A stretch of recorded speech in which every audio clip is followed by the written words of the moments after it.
Here. Commissioner Bland? Here. Commissioner Chapin? Commissioner Chen? Commissioner Devonshire? Commissioner Goldblum? Here. Commissioner Gustafson? Here. Commissioner Lutfi? Commissioner Shamir Barron? Here. Commissioner Voss?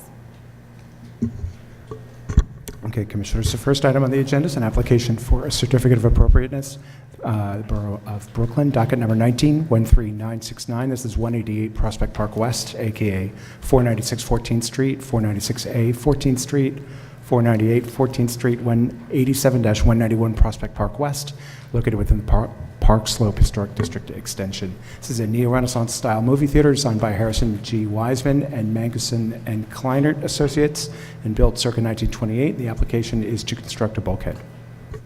Good morning, Commissioners. Abby Hurlbut, Preservation Staff. This application is to construct a bulkhead at the one-story extension at the rear of the building at 188 Prospect Park West, which is the Pavilion Theater located on the southwest corner of 14th Street and Prospect Park West in the Park Slope Historic District Extension. So as you will see, the work will be visible from public thoroughfares over the secondary south facade from Prospect Park West and Bartel Pritchard Square. Here's existing, here's proposed, here's the existing condition, and here's the proposed bulkhead extension. And the applicant is here to discuss the proposal in detail.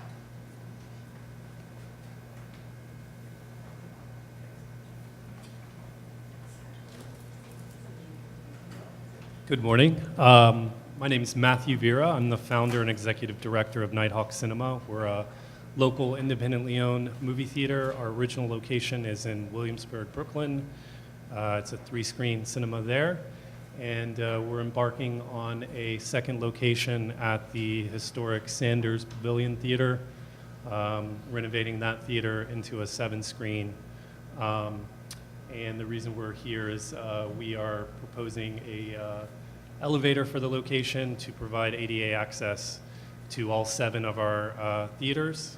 And if you recall, this is a property that was originally approved for condo development with the 1-story building next door. Last year, an investor purchased that property from the original developer and engaged and partnered with Nighthawk Cinema on a long-term lease so that we can keep this movie theater for decades to come. And that's all I have to say. I'll introduce Think Architecture, who's helping us with the renovation, and we can run through the details.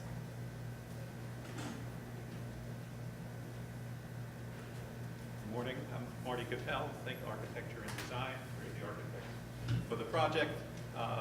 As Matthew stated, we are renovating the building. We're decreasing the number of theaters from 9 to 7 and adding a commercial kitchen and food service component, which will serve beverages and food in the theaters themselves. In terms of this drawing shows on top the existing condition with a partial shaft and the lower one with the shaft completed up to the top of the building. Matthew and the Nighthawk have taken their stewardship of the building extremely seriously, both in terms of the landmark aspects of the building, but also in terms of the accessibility of the building to everyone who would choose to use it in its previous incarnation as the pavilion. There were 9 screens, 4 of which were accessible by ramp, and only marginally so, which excluded the 2 largest theaters in the building. Nighthawk's commitment to the building was to make all of the theaters accessible, and because of the architectural and structural constraints of the interior of the building, the only place really to make this work from both a practical and functional point of view was to extend that shaft that you see on the top and include the elevator that you see, the shaft all the way up to the top of the building. Again, here, the top is the existing condition, and the bottom is showing that shaft extended. I'll go back for a second. The other major point about the building from the historic fabric point of view is that the building is highly articulated masonry building, both on its east facade facing Prospect Park and on this north facade facing 14th Street. But there is no articulation of the brick. In fact, the south facade is common brick, undifferentiated, which leads one to the conclusion that it was always intended, the possibility of it being a party wall, which someday, with the consent of the Landmarks Commission, it might be. So every opportunity was taken to blend the building, the new shaft, into the fabric of the building using a brick that would match the existing. It is far back on the site, and although visible from the street, it's not inconsistent with other additions and more functional arrangements of the building that are visible on the south side. Thank you. Thank you. Are there any questions? All right, we have two speakers. Christabel Guff.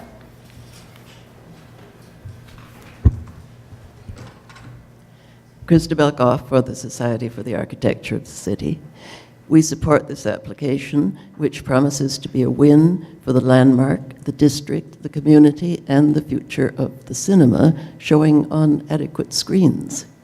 The smaller changes for this adaptive reuse that we see here are praiseworthy, and we welcome a new life for this important site. Thank you.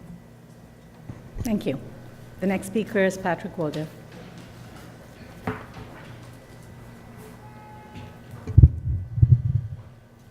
Good morning, Commissioners. Patrick Waldo, Historic Districts Council.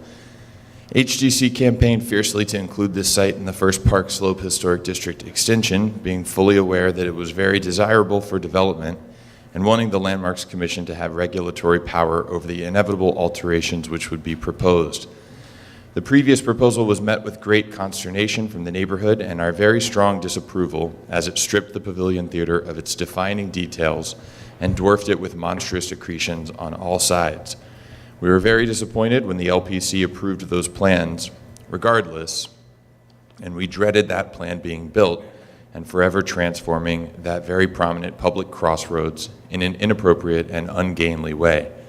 Therefore, HDC is relieved to see this sensible proposal. We are thrilled by the sensitivity and light touch of the current plans, and frankly, although it is beyond the LPC's powers or bailiwick, delighted that this theater will continue to be used as a theater and not merely more housing. Thank you.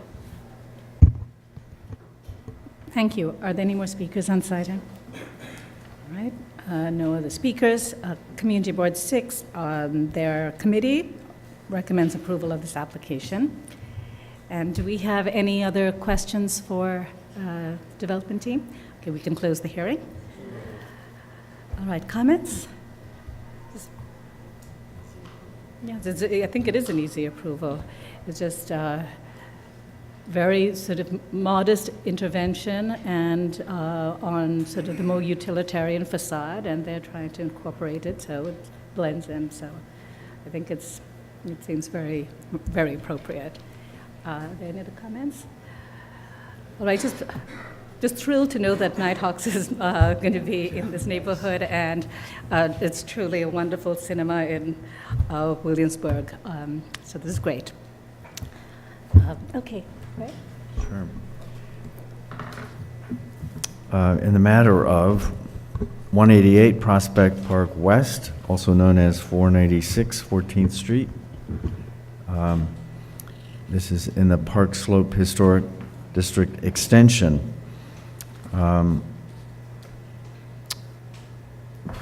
Sorry. Okay, I recommend, I note that the building style, scale, materials, and details are among the features that contribute to the special architectural and historic character of the Park Slope Historic District Extension. I recommend approval, noting that the work will not damage, destroy, or obscure any significant architectural features of the building, that the proposed bulkhead will be simply designed and feature a brick finish that will match the adjacent facade, helping it to remain a discrete presence when seen from the public thoroughfares in the context of a secondary facade, and that the proposed bulkhead will not extend higher than the existing bulkhead and will therefore not overwhelm the building. All in favor? Any opposed? This application is approved. Commissioners, the second item on the agenda is an application for a certificate of appropriateness in the Borough of the Bronx. This is LPC 196401, 1100 Grand Concourse, located within the Grand Concourse Historic District. This is a Renaissance Revival-style apartment building designed by Gronenberg and Leuchtage and built in 1927-28. The application is to reconstruct walls and planters and install lighting. Good morning, Commissioners. Ann Jennings, Preservation Staff. This application is for 1100 Grand Concourse. It's located on the east side of the street between McClellan and East 166th Streets in the Grand Concourse Historic District. The application is to replace planters, walls, railings, and steps at the front entrance and to construct new brick planters and walls with cast stone coping units. The proposed brick will match the historic brick, which has been used throughout the building. The coping will match the historic coping at the roof. The steps will be cast stone, and there will be brickwork at the landings. You're going to see some additional photos that are clipped to the presentation. These are just to kind of clarify the existing conditions of the building and also the brick. So the building right now is the base is painted. That was done prior to designation of the district, and you can see the replacement brick has been used throughout the facades. In some of the different photos, you'll see the brick kind of looks a little bit more, we get to page 8, looks a little bit more orange or more yellow, but they are all the same brick, and staff has been to the building and seen that this is a good match for the historic brick that's been cleaned. Here's a picture of it cleaned, and you'll see just throughout the facade that the facade is just dirty, which is why you're kind of seeing that. But just to kind of point out that the brickwork will match the historic. The applicant is here to go through the presentation. My name is Corey Majars. I'm with MVN Architects.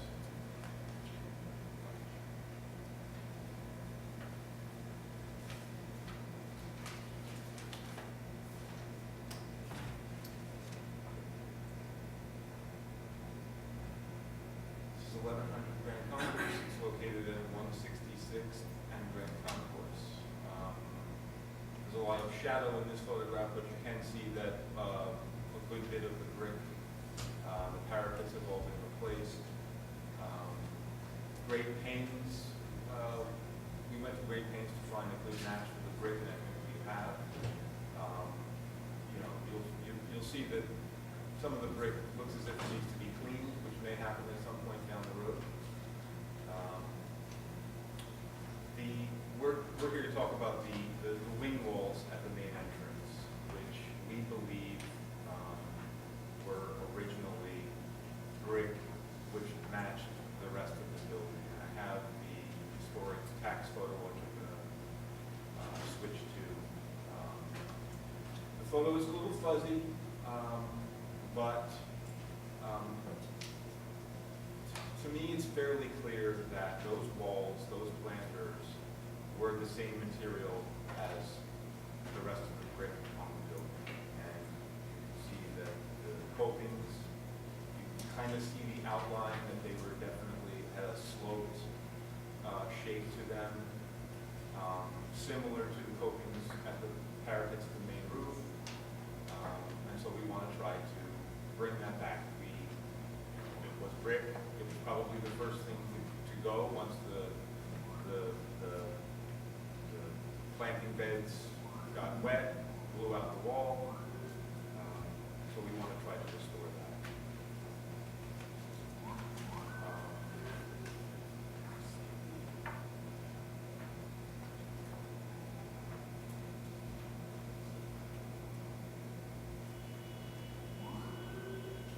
So yeah, right at the moment they're concrete masonry. They've been stuccoed over. The copings have been removed and replaced with just a concrete cap and a loafer's rail. We obviously want to restore the cast stone copings to match the ones on the roof. At that point, we will need the loafer's rail because it's impossible to see.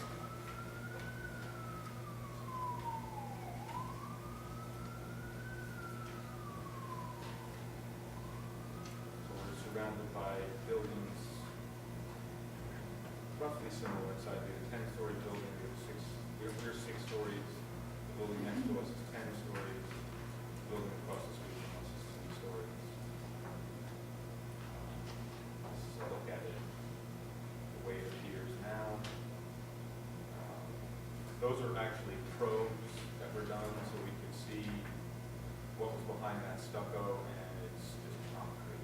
The other thing we're going to be doing is replacing in kind the cast concrete cast stone stair treads.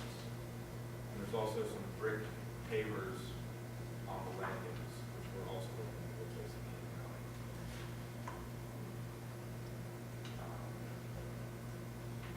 And mentioned the paint and the different, the existing brick. It's regrettable that the brick on the ground floor was painted, but I don't think we want to make the same mistake twice and paint the new brick planter walls. I think we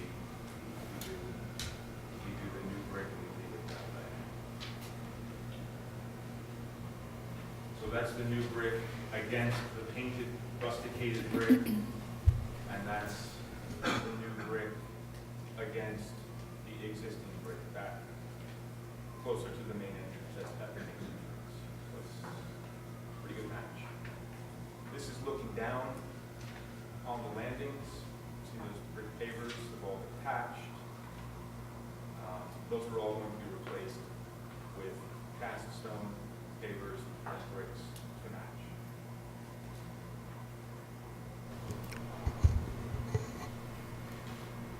See the condition of the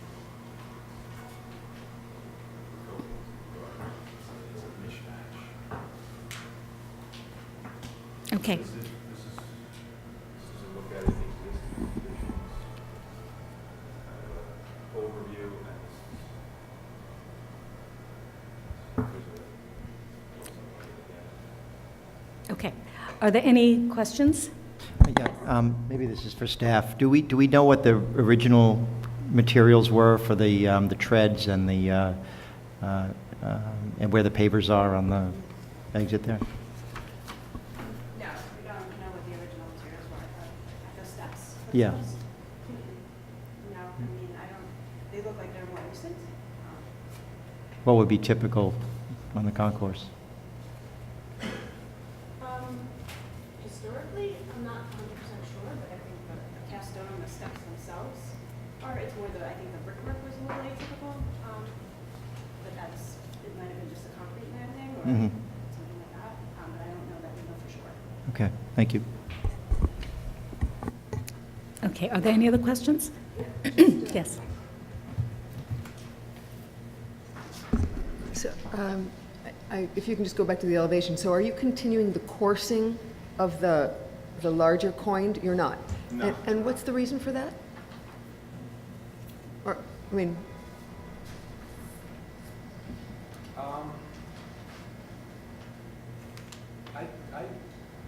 I don't think, looking from the photographs, it didn't appear that, it wasn't visible that the rustication continued. And also, if you look at where the coping fell and where it does on our version of it, we would be cutting off that top band of the rustication. I think it's a different element. I don't think it was ever meant to be a continuation of the rustication. Right, and just curious, you're actually lowering the wall from what it is right now, correct? We are. Because if you look at what you've shown, you're allowing that course of brick to run around, right? Let me go back, because we are trying to keep the top of that coping as close as we can get relative to the soldier course. Yeah, right. From the original photograph. So relative to what it is now, yes, it's lower. It's lower than what it is now. But we think this is a closer match to what it was originally. Go back.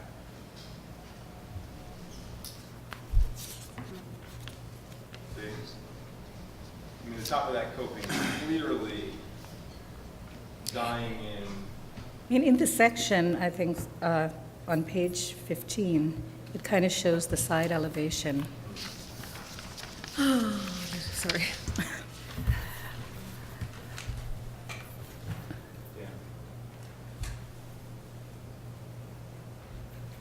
Okay. There's this could not have been original, right? I mean, the way that it comes into the frame around the doorway just seems so kind of,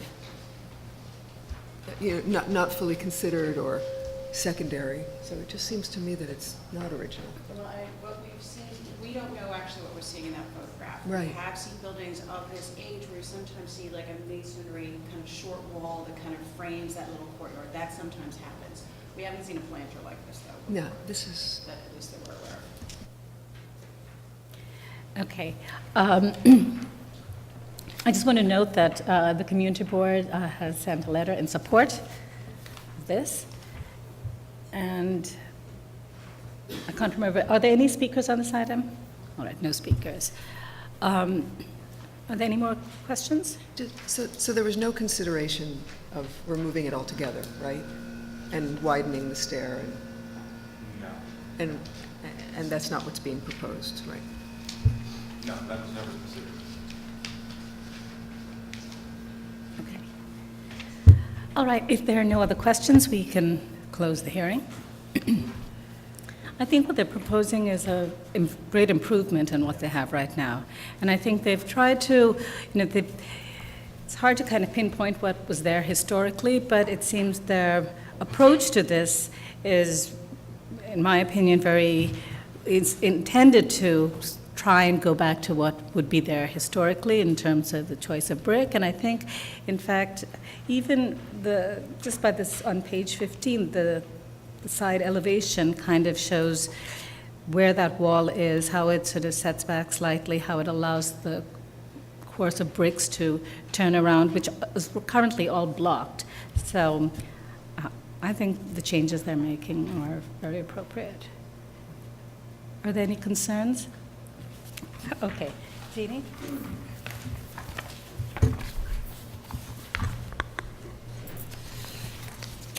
In the matter of docket 19-6401, 1100 Grand Concourse Historic District, a Renaissance Revival style apartment building designed by Gronenberg and Luke Togg and built in 1927-28.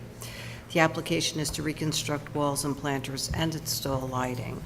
I note that the building style, scale, materials, and details are among the features that contribute to the special architectural and historic character of the Grand Concourse Historic District. I recommend approval finding that the proposed work will not alter, eliminate, or conceal any historic fabric or significant architectural features, that lowering the height and recladding the planters and adding the profile coping stones will help these modern elements to recall features which were historically present in these locations as documented by historic photographs, that the replacement stairs will be well scaled to the entrance, that the materials and finishes of bricks and cast stone at the planters and steps will be in keeping with the historic materials and finished palette of the building, and that the railings will be simply designed typical in terms of material and finish and compliant with the Department of Building Safety regulations. Second. Is there any concerns about the material of the landings? No. Okay. Second. All in favor? Aye. Opposed? Commissioners, the third item on the agenda is an application for a certificate of appropriateness in the Borough of Manhattan. Docket number 19-7528. This is 408 410 Avenue of the Americas, located within the Greenwich Village Historic District. Two altered row houses built in 1839. The application is to legalize the installation of rooftop mechanical equipment installed without Landmarks Preservation Commission permits. Preservation staff. The application before you is 408 to 410 Avenue of the Americas, which is located in the Greenwich Village Historic District. This application is to legalize some mechanical equipment. The mechanical equipment is visible over the primary elevation, primarily because the location of this in the village is at an intersection of 3 streets, and also there's like a little triangular park-like area. So once you're up close to the building, it's not as visible. Here's some photographs of the mechanical equipment taken from the roof. And I will go back to this photo, which probably is the best one that shows all of the rooftop mechanical equipment.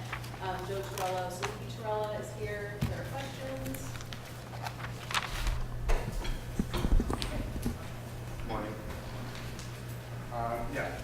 building, these two buildings, we have been working on for the last 4 years on the exterior, restoring, et cetera. And the rooftop equipment, which is much of it, which has been there for many years, as this has been a store for more than 30 years, was not really part of our work. And then last winter, one of their heating units broke, and they said, oh, we'd like to replace it.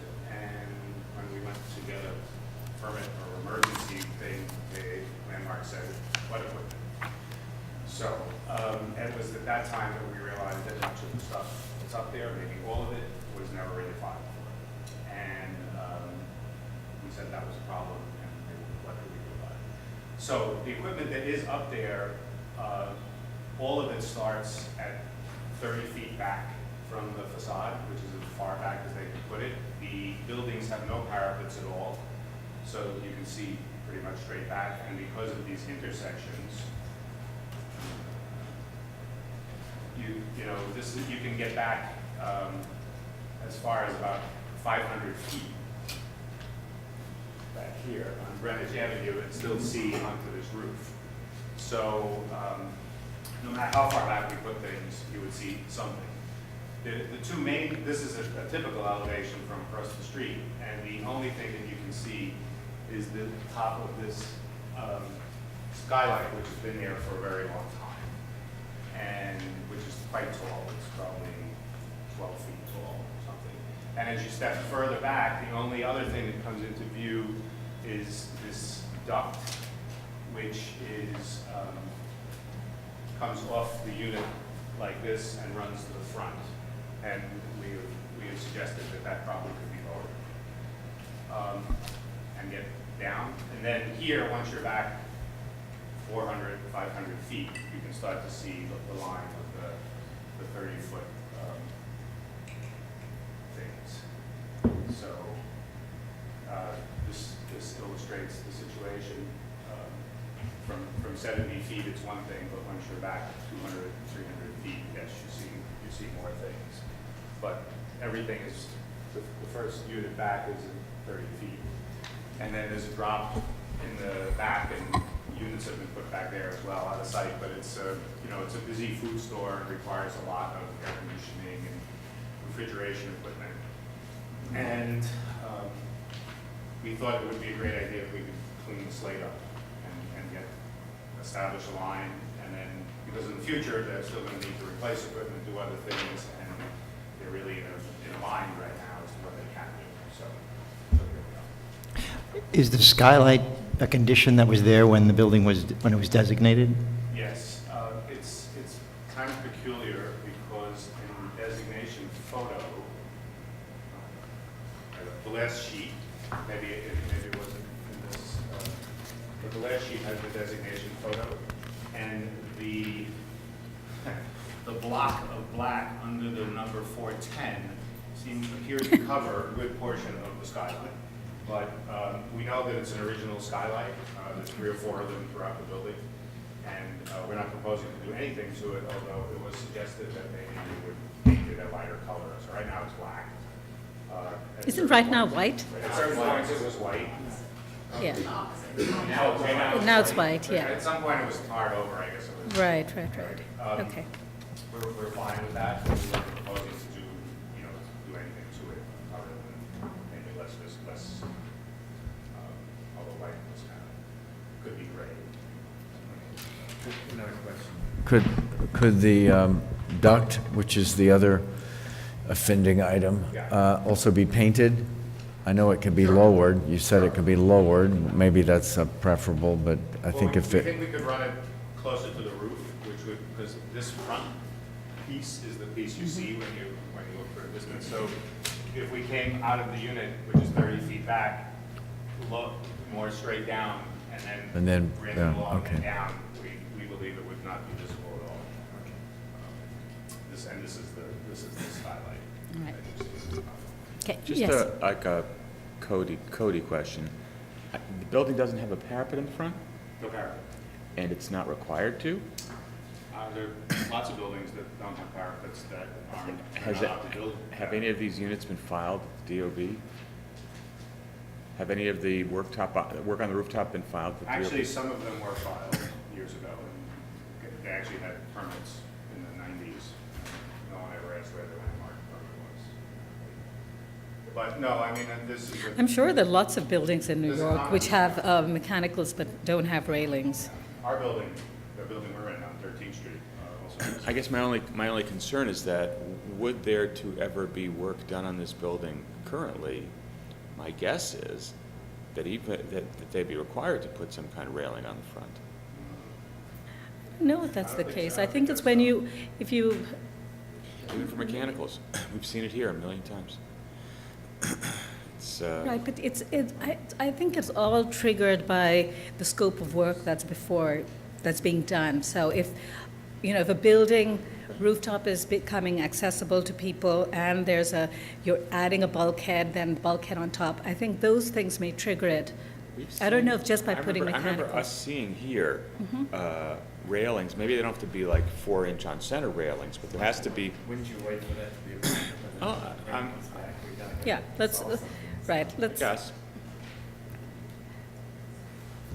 Okay, are there any other questions? Are there any speakers on this item? No speakers. Community Board 2 recommends approval of this application. Do we have any more questions for the applicant? Okay, we can close the hearing. I walked along 6th Avenue recently because I wanted to check it out. It's an interesting thing. 6th Avenue has tall buildings. It has taxpayers. It's got like one-story buildings.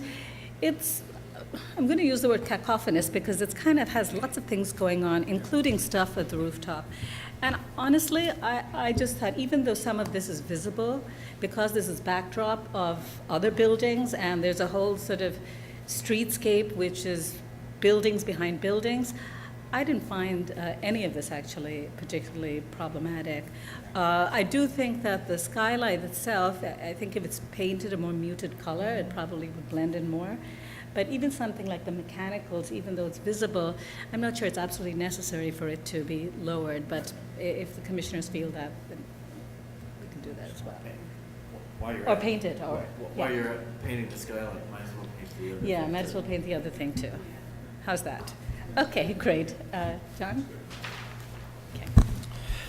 In the matter of docket number 19-7528, 408 to 410 Avenue of the Americas in the Greenwich Village Historic District. Application is to legalize the installation of rooftop mechanical equipment without Landmarks Preservation Commission permits. I note that the building style, scale, materials, and details are among the features that contribute to the special architectural and historic character of the Greenwich Village Historic District. I recommend approval, noting that the installation of the mechanical equipment and skylight did not damage or destroy any significant architectural features of the roof, that the equipment is not visible from directly across the street, that due to the building's location at a triple intersection of 6th Avenue, Greenwich Avenue, and Christopher Street, the mechanical equipment and skylight are highly visible from multiple vantage points in the distance. However, they are seen in the context of other rooftop accretions with tall buildings in the background, and their presence does not overwhelm a pristine roofscape, and that the work does not detract from the special architectural and historic character of the building and the Greenwich Village Historic District. The applicant will work with staff to develop a different color for the skylight, although not required. And some of the visible mechanical equipment. Okay. All in favor? Any opposed? Application's approved. Commissioners, fourth item on the agenda is an application for a certificate of appropriateness, the Borough of Manhattan, docket number 194257. This is 45 Bond Street, located within the NoHo Historic District Extension. This is a store and loft building originally designed by Adolf Giobi and built in 1912 to 13 and later altered. The application is to replace storefront infill and windows.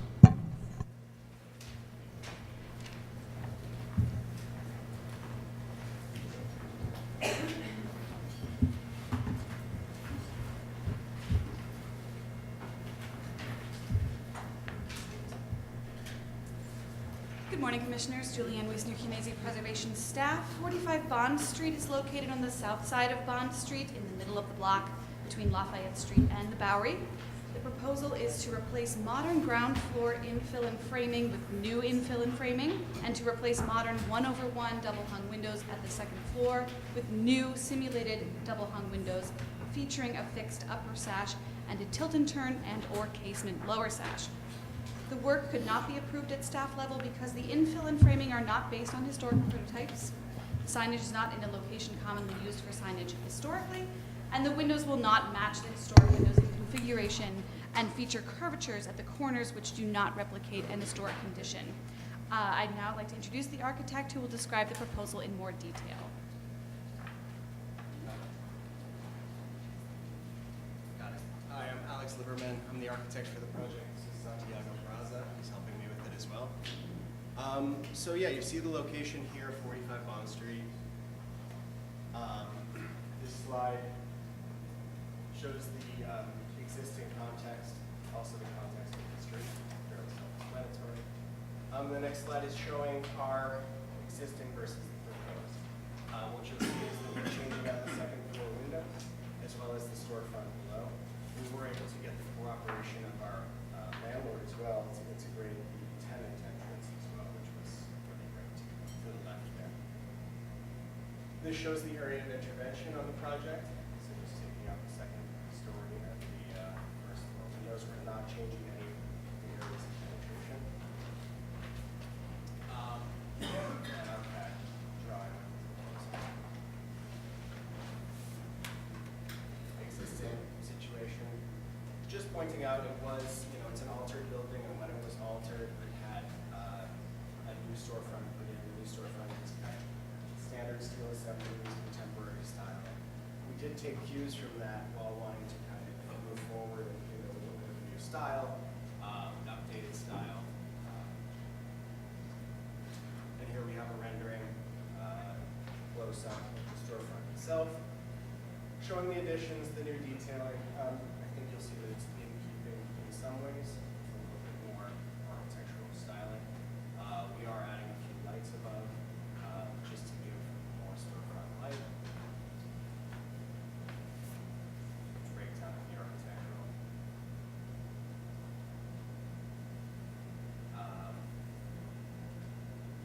Original plan, proposed plan. You'll note there is an inset door on the original, and we're adding a vestibule for controlling the weather into the restaurant itself. So we brought the facade forward. Also, just to note, now it's an in-swing door, not going out onto the street like it was before. And existing section versus new proposed section. Again, you kind of note that the header and lintel and all of those things remain intact. And the second story. So the second story was retrofit with vinyl windows that were kind of strangely stacked together, almost without it seems. We're switching into a more standard passive double hung system. And those are the sections there as well. Detail sections of the building. And the existing storefront. That's it. Questions? Thank you. Are there any questions? Yes, John? Couple. The, in the rendering versus the drawing, the sort of the finish at the top of the windows on the second floor seems to be a little different. Is that correct? You see what, on the rendering, it's a little curved at the top. That's right. But not on the drawing. The drawing, it looks straight edged, perpendicular edged. It should have the curve. Okay, it is curved. Really small. It's another flat ball, and we're just cutting to that styling on the inside and the outside. And is that what was there originally? Sorry? Is that like in keeping with what was there originally? No, it's not. It's a new detail. Okay, thank you. Okay. Are there any other questions? Are there any speakers on this item? Any speakers? Right, no speakers. And Community Board 2 recommends approval of this application. Do we have any more questions for the applicant? Okay, going to close the hearing. All right, comments? Are there any concerns? I think it's actually, maybe it's not historical, but I think it's a very attractive storefront, and I think it works well. Let's also remember the block that it's on. Exactly, it's the new history of Bond Street. Yes, it is. It is a block which has many... It's future history. Yes, future history. Okay, Adi? Yes. In the matter of a store, let's see, sorry, this is written differently. Docket number LPC 194257, 45 Bond Street, NoHo Historic District Extension. A store and loft building originally designed by Adolph Diobi and built in 1912 to 13 and later altered. The application is to replace the storefront infill windows.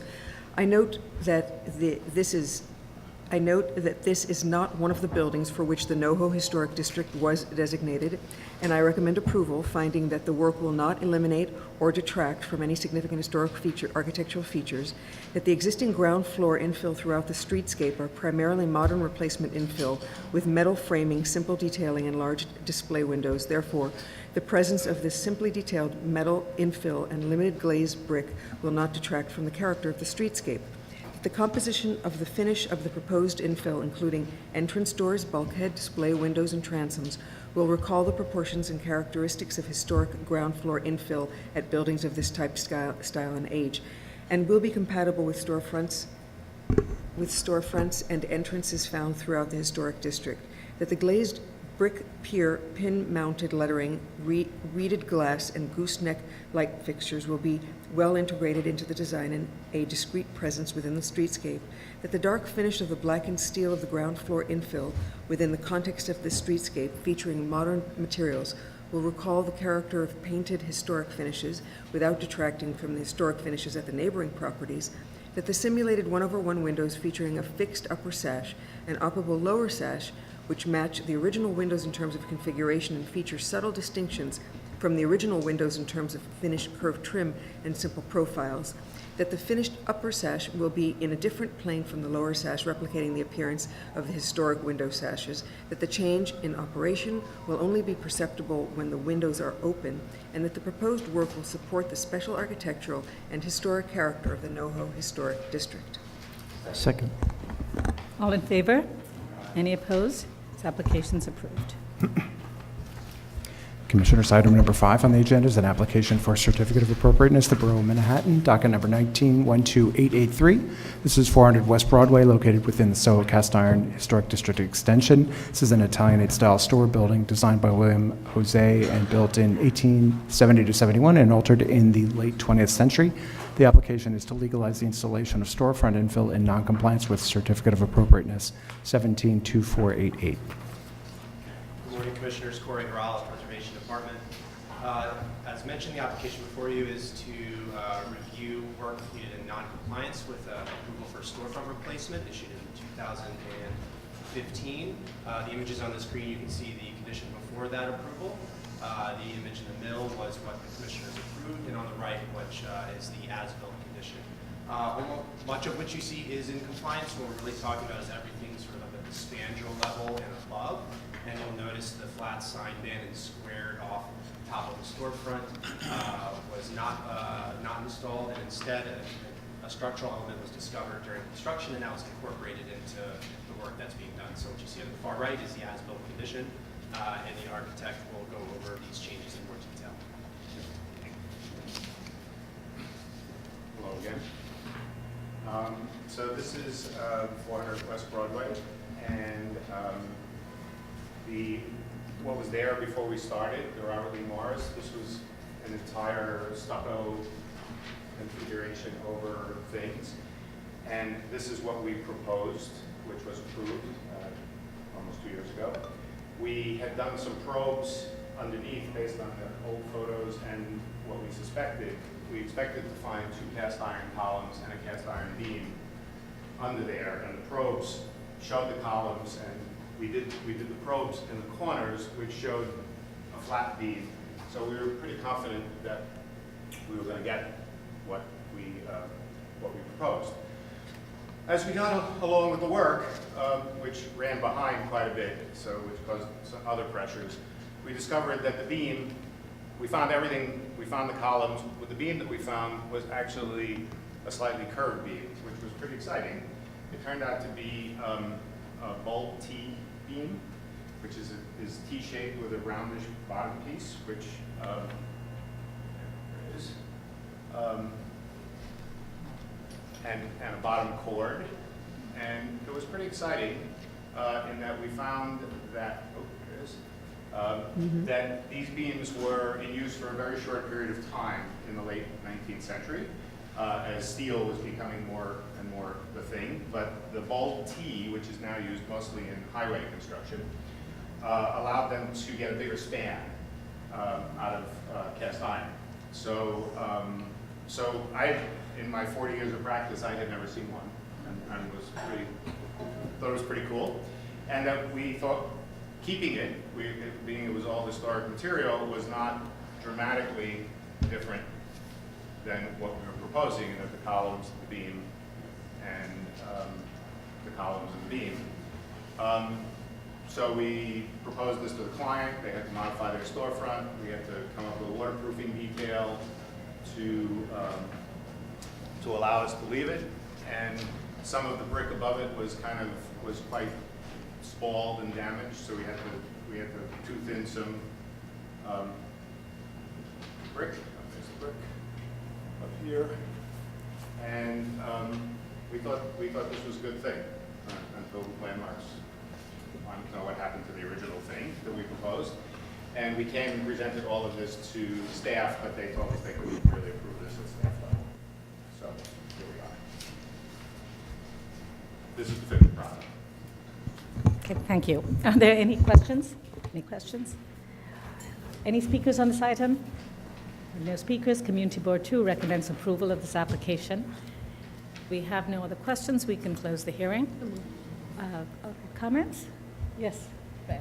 I think if the probe had shown what it finally did show, a complete probe, Landmarks would never have let you do what you originally had shown, nor would you want to. I mean, this is a really interesting and very rare. I have seen one of these as well in my 45-year-long career.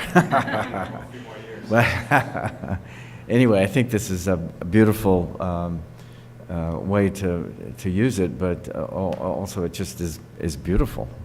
Thank you. Fred, where was the other building? It's downtown. It's downtown. Yeah, it's near the seaport. Okay, are there any concerns? All right, Michael?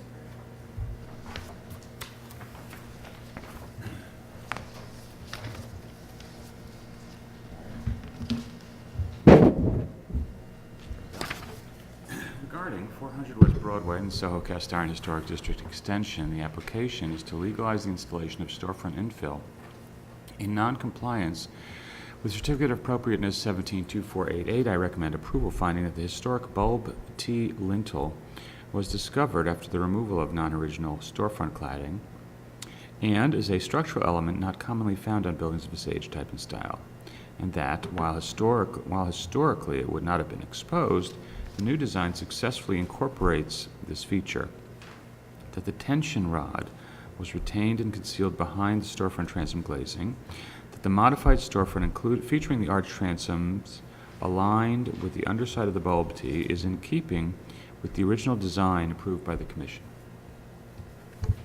Second, all in favor? Aye. Any opposed? This application is approved. The next item, Commissioners, is item number 6, an application for a certificate of appropriateness in the Borough of Manhattan, docket number 19-11186, 114 Prince Street in the Soho Cast Iron Historic District, Block 500, Lot 19, a neo-Grec style store building designed by Richard Berger and built in 1889 to 90. And the application is to install a flagpole and bracket sign.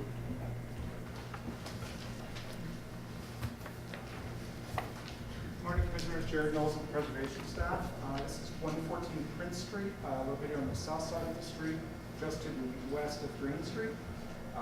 The applicant is proposing to install a flagpole and banner at the eastern entrance, as well as a bracket sign at the western entrance. Bracket sign, flagpole. This application requires review from the Commission because staff cannot approve a flagpole and banner at staff level. And the proposed bracket sign and outerture are being installed through the cast iron. The architect is here to present the proposed proposal. This is the cast iron works.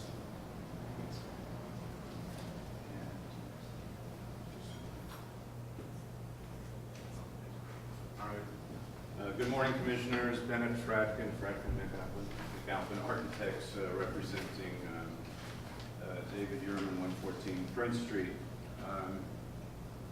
Let's see. Here you see the existing conditions of the storefront. And you see the location of the proposed bracket sign.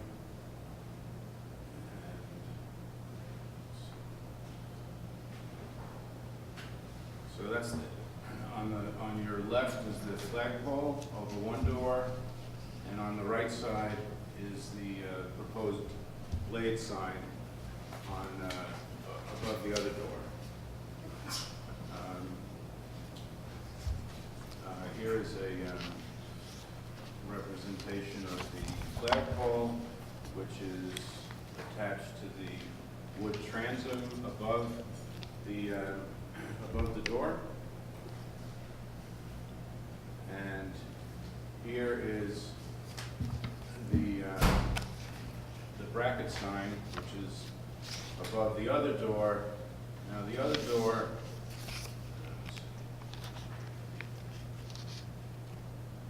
as you can see on the right side, the other door does not have the same transom as the one on the left. Therefore, we're not able to use the a wood frame because it doesn't exist. It's behind the glass to attach the proposed blade sign.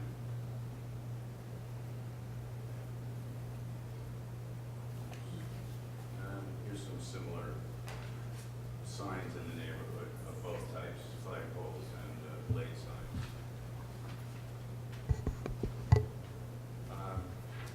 I will tell you that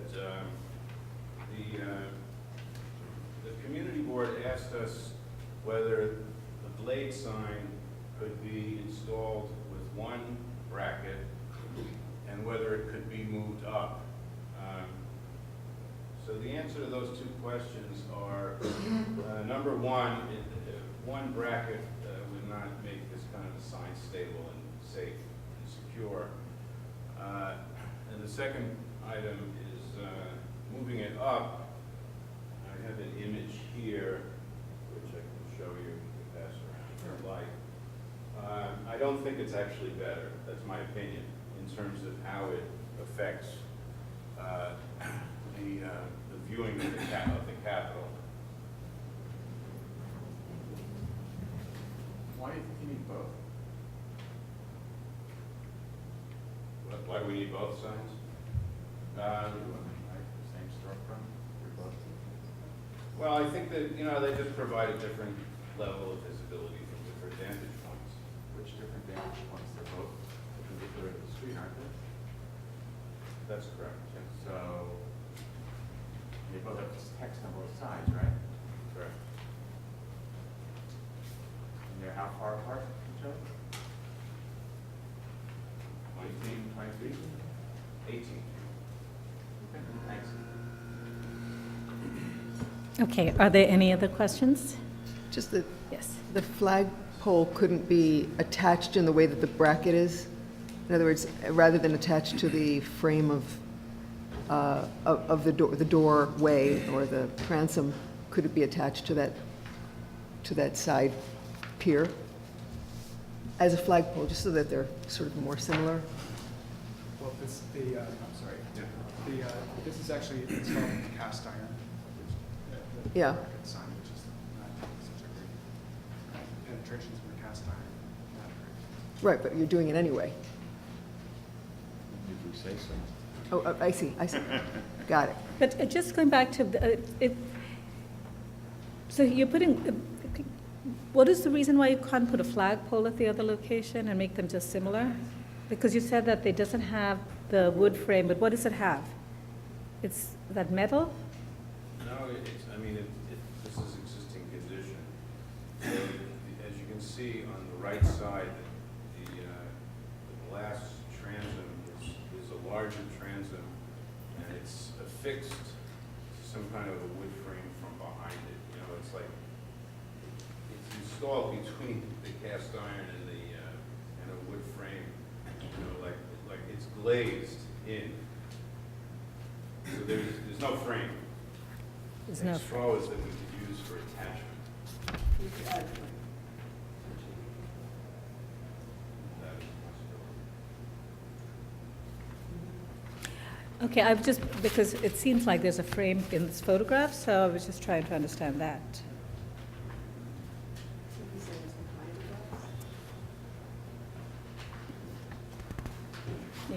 I can't tell.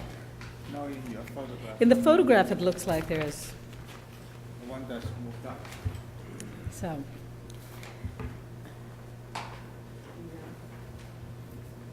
Okay, are there any other questions for now? All right, any speakers on this item? The wood is behind the cast iron, so it's not in the same relationship. I don't think that this little piece of wood that's like a blazing stock would work as it exists now to support either a sign or a flagpole. Okay.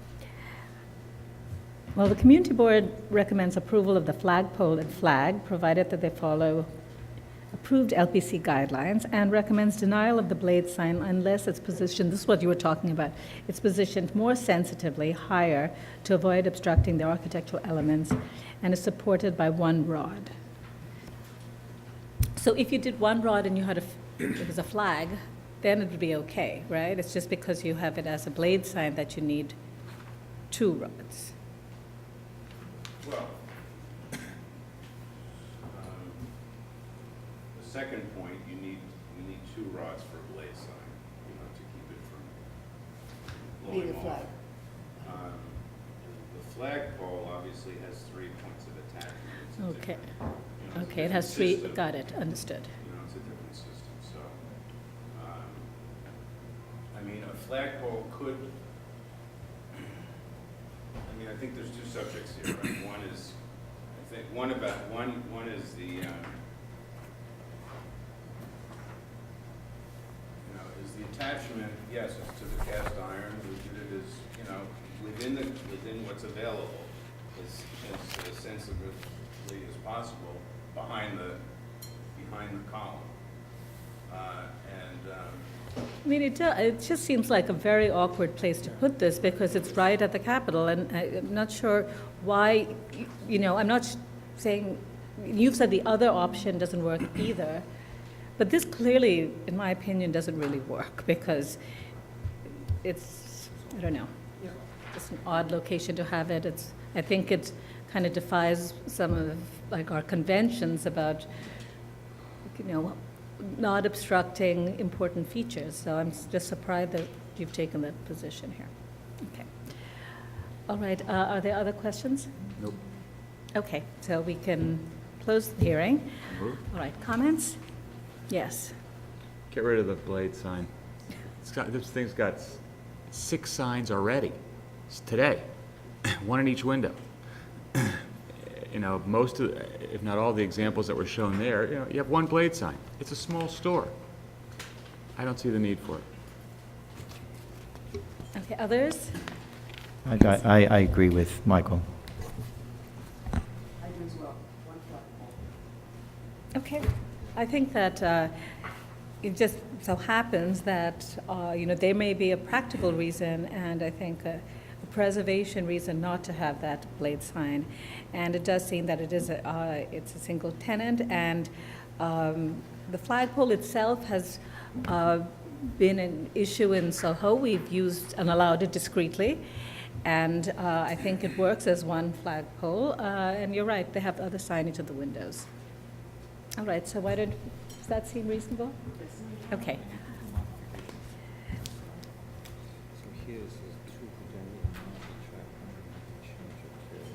Yeah, okay, I know. Do you want to just... You may want to take a look at it. Yeah, okay. Thank you, Caroline.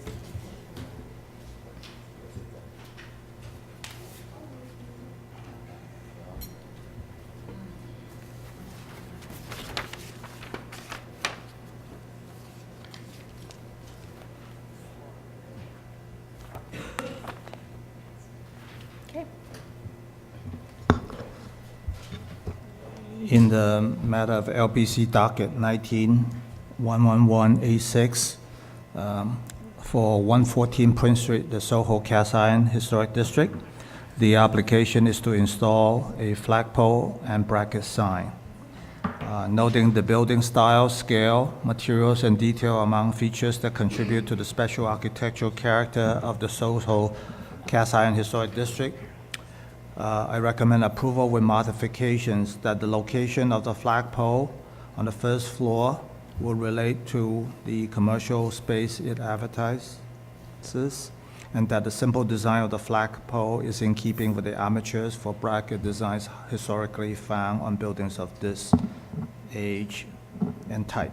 However, I find that the installation of the bracket sign amateur as designed will result in penetration to existing cast iron and will obscure a portion of the decorative cast iron capital.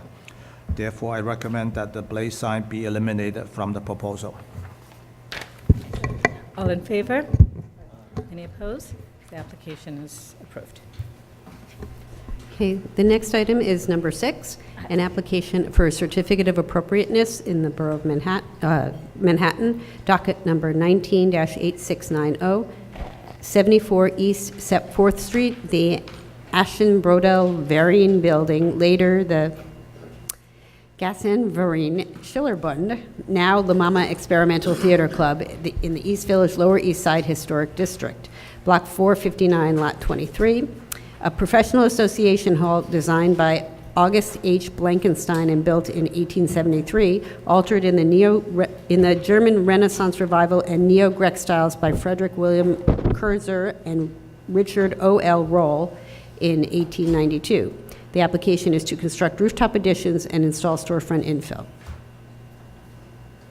Good morning, Commissioners. James Rusiolo, Preservation Staff. The item before you is 74 East 4th Street. Currently the La Mama Experimental Theater Club individual landmark. The mid-block building is located at the south side of East 4th Street between the Bowery and 2nd Avenue. The proposal is to install storefront infill as an entrance to the theater and to construct rooftop additions that are visible from above the exposed side elevations that will largely house mechanical equipment. Architect Chris Cowan is here to answer your questions. Thank you.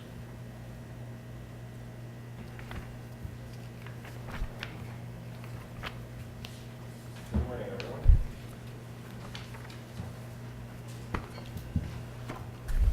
So, La Mama Theater has occupied this building in the late 60s. I don't want to spend too much time on that, but it is, it's got a long history, built in 1873 for German musicians that were just across from Europe and worked and performing in operas and houses down in the 14th Street area. So this is the condition of the building as we find it today.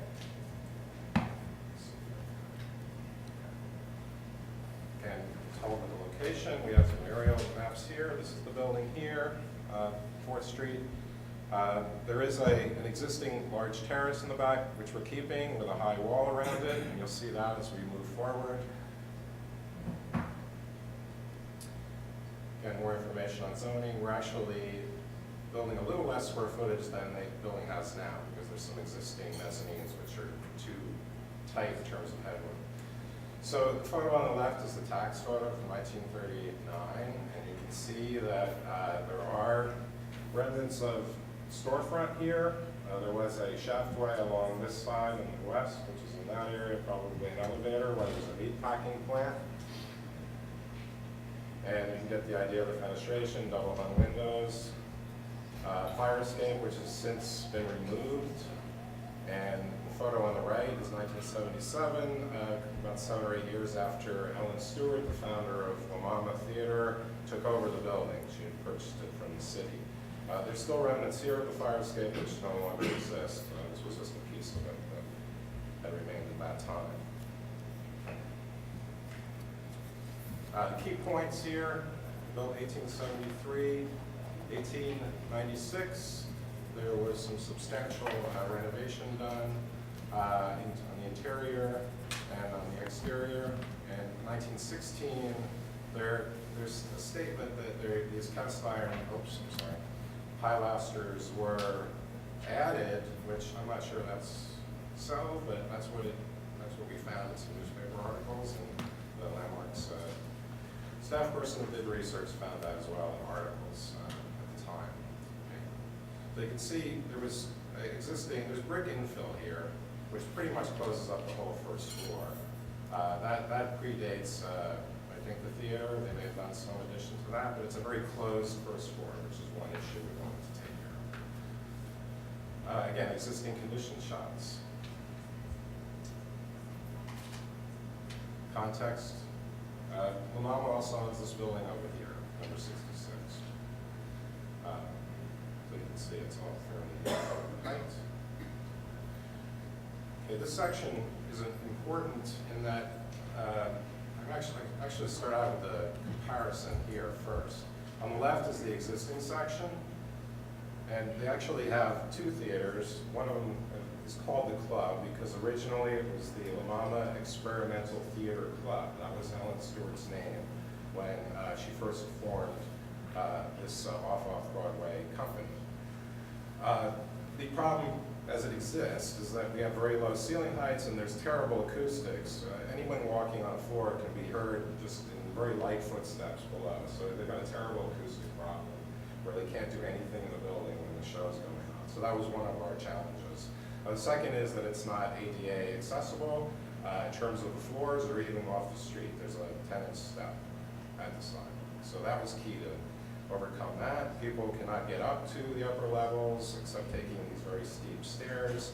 So that's another thing we're addressing. So you can see the proposed section on the right is taking care of all of these issues with thicker floor construction, floating floors, suspended ceilings, better theater accommodation. Now the theater you see on the first floor is going to move into their 66 building. The Club is essentially staying on the second floor, but we're increasing the height, which is needed for a lot of the productions, and to hang a theater grid and better lighting, that type of thing. Another key problem we have now is an extremely tight lobby. It's really like a shoebox. People end up waiting out on the street before a show. So our mandate was to create a bigger lobby. They have one unisex restroom for the whole complex right now for the public. So we're adding restrooms, better dressing rooms, and instead of the theater, which is moving out, they're adding a very important multi-purpose room component, which will have educational uses for children in the area, plus poetry readings, small concerts, which will be very nice off of the terrace. We have a very acoustic glass wall here that we've designed to make sure the sound doesn't emanate out to surrounding neighborhoods, but it's going to be a quieter event space. We'll also have some office space here. And what you saw in the description originally is that we need to, right now there's very little in the way of air conditioning and no fresh air being brought into the theater. So we need to add a real HVAC system at the top of the building. And in doing so, we need to add an acoustic screen wall around that mechanical equipment by code. The stairs are also inadequate. They don't go up to the roof for fire department access, so we're going to have a stair bulkhead that we're bringing up in the front here. And the other thing we're doing is adding a fire escape here, which is an extension of the rear stair. It comes up to a bulkhead up the fire escape. That's needed for fire department access for the roof and also just egress, which they don't have right now from up there. So I'll go back here for a second. This is the section, same new section showing the new elevator shaft and also the sight line off from the opposite side of the street up. All the bulkheads are not within the sight line, and we'll get to views of that from the side. Here's the existing terrace I spoke about. So again, just some detailed shots. We're going to be working with staff on restoration of these components, which are very interesting, cast iron window surrounds, and quite interesting folk art kind of theme, which I haven't seen much before. Very interesting. So this is the proposed rendering of the elevation. You can see the color scheme is very different. We did a microscope analysis of the paints on the cast iron surrounds and found this kind of limestone, kind of buff beige color, which we're going to bring back. And obviously we're going to clean and restore the brickwork. And the reason I'm showing this as well, materials are on the left, is you can see here we are intending to really open up again the ground floor as it should be to invite the public in and the audience and just people realize there's a theater in here. It's very hard to know that right now. So that's a crucial component. We have some details which I'll show. So on the left is the existing center bay, and on the right is the proposed storefront. The storefront system, metal and glass to keep it very open with a reduced metal solid sight line, maximize glass. I think it's appropriate here too because this is their only way in and out of the theater for loading shows. And La Mama does shows very quickly. They have a turnover every 1 or 2 or 3 days for shows. So this is constantly being used to bring in scenery, people. So we feel this type of storefront will be much more durable for them and will hold up well and be less maintenance, which is always an issue for a nonprofit. So. Transom is okay, is spandrel glass? Yes, it is. This is actually spandrel glass, and the reason for that is that we had to increase the height of the theater. We lowered the floor a bit. We also need to have space on the ceiling behind for the air conditioning ducts and things that they do not have right now that they desperately need for the lobby. So that will be spandrel glass. However, all the framing and everything will be designed to unify that as an element. And you can see that here, and this is the existing condition, which they snuck in kind of a mezzanine level here. It's a very low ceiling height you can see coming in as it exists now. So we needed to increase that and add MEP, better structure, and of course the very critical sound isolation of the floor and the hung ceiling. So that required thickness. See the relationship with the storefront. We pulled the storefront in from the face of the cast iron columns here to give some shadow and depth, which you can see here. And this is a new painted kind of cornice metal band element, which covers the old fire escape connection points, which are here. And that's actually the spandrel beam that supports the facade in that location. These are more details, sectional details, giving you a sense. We've paid particular attention to add some details to the aluminum system to give it some texture and depth in terms of shadow lines and profiles, which you can see over here, including stops for the glass, that type of thing here to give it a little more character and depth. That's the spandrel panel, that's the spandrel glass, this is the metal band. I'm not going to spend much time here. This is really just to talk about, we're replacing all the double hung windows, adding lights, which we're working with staff on to uplight the facade and give it a uniform appearance. Left is existing, right is new, as you saw before. Okay, so here we have an existing view looking southeast on the left with the sidewall, stucco, cornice here, split pediment. This stucco will be recoated and cleaned up to be more of a beige color. And here is the elevator bulkhead popping up here with the boiler room, and then the metal screen wall that surrounds the equipment back in this area. The same slide, but this shows our mock-up that we built just to prove out the visual appearance here. This is the other side of the building, east side. This wall was built by this number 76 East 4th Street. It's an apartment building. They evidently put this wall up just for aesthetics, as far as we can tell, back in the 1920s. You'll see in a moment they're doing some repair work on it. It's not on our property, so we're not responsible for that wall. But this on the right is showing the stair bulkhead, what will be visible back in this area here. It's a very narrow court, 13 feet wide. And sorry about this, but they are working on this wall. When we took this photo and built the mock-up is behind there, if you can see it.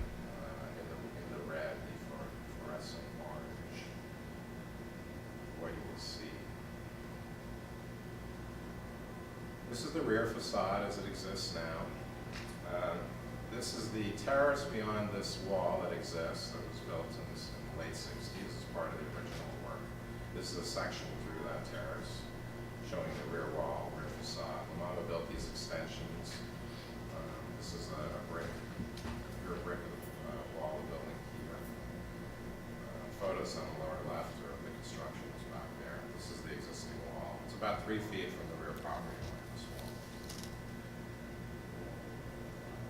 And what we're proposing back there is the fire escape to get access to the roof, which is a permitted obstruction in the rear yard. So that's been worked through with the DOB already. All we're doing on the rear facade here is basically recoating it, repairing it, and filling in these windows, which are not needed and are not desired for security reasons. And I think people living right opposite that would prefer not to have light glaring into their windows. So again, this is the existing terrace walls here, so you don't see any of this. This is what from here up is what you see. And this is the acoustic screen wall here with the equipment within it. And we need these double doors for the fire department to run across the roof and go down to the rear yard, which they can't do now. So, this is existing, the east wall that I showed you. That's not our wall, that's the neighbor's wall. It does show the outline of the new work we're doing. We are pushing the top 3rd and 4th floors south about 7 feet, creating our 30-foot rear yard in order to maximize the multi-purpose room, the educational space down here. These are just pictures of that side courtyard. I'm sorry that the rendering is a little odd here, but this is again just the existing wall. And this shows the new addition, stucco work for our wall, which is set back from this wall. And then the metal panel for the acoustic screen wall, which is set back from the stucco. And that's the fire escape there. This is the west side. Sorry, yes, west side. Same thing, outline of the new proposed over the existing. Photos of the existing on the right. Proposed. This will be the new stucco. It will be a lighter color than this. This is a little too dark. And then the metal panel system, which is that light gray color that you saw on the interior board and the fire escape. Okay. Are there any questions? Just a quick question. First of all, it's so wonderful to see this great institution. A few weeks ago, we saw film anthology. It's that same period, and it's wonderful to see that work is being done on both. The question I have is on the front elevation, and whether or not you'd considered sort of why it was important to put in the transoms on the ground floor, and whether or not you'd considered more of a full height on the kind of, at least the 2, if not all, of the doorways and. So to bring the doors up. Yeah, here, I mean, because there are a couple of, because you had to drop that floor plane on the 2nd floor, there just seems to be a lot going on there, and there is something. I mean, I realize that the original building had 2 things. It had transoms for the 1st and the 2nd bay, but the 3rd bay looked like it was a continuous. Maybe it was some sort of a shaft, right? Shaftway, right? And then the building that we've known all these years has had it bricked up the full height. And so there's something about the kind of the relationship between a sort of historic storefront and the more of an institutional and public kind of more civic quality. And I'm just wondering if you'd considered the full height. The proportion of these Yeah. doors, raising them. Yeah. Well, the first thing is that these are 8-foot high doors, so they're pretty good size doors as they're designed. The other issue that I explained, I can go back to the section, is that we do have the issue of having to add air conditioning, Right. piping, and offsets at the lobby, plus this thickness of the acoustic floor, Right. which is kind of driving a bit of that. In order to increase the door height, it would be a real issue for us to go back to this section. Sorry. Well, I'm not saying to. I recognize why you need that additional line. It just seems like there's so very busy there all of a sudden. Yeah, So you're talking about like bringing it to the underside of So where you bringing need it to this be. up more, we could look at maybe. I'm just asking. I'm not sure if We'll we discuss can, it. But, it's a thought, maybe we can get another 6 inches or 8 or a foot, maybe raising this door. No. Getting rid of transit. Getting rid of this, just having it be metal, is that what you mean, or door? Door, glass, whatever you have. Okay, I think it's, we'd have to look at that carefully. I mean, you're really talking about raising this horizontal mullion up to like this point, I think is what you're talking about up here. Getting rid of this transom here and having the door be a float, like a 10-foot, 10 and a half foot door. I would be, I think that functionality, that's a problem. Large doors like that in a facility like this where there's constant use of the doors, I think that's getting into a maintenance issue for these guys. Myself, I think it gives us, I'm not sure if it's really going to,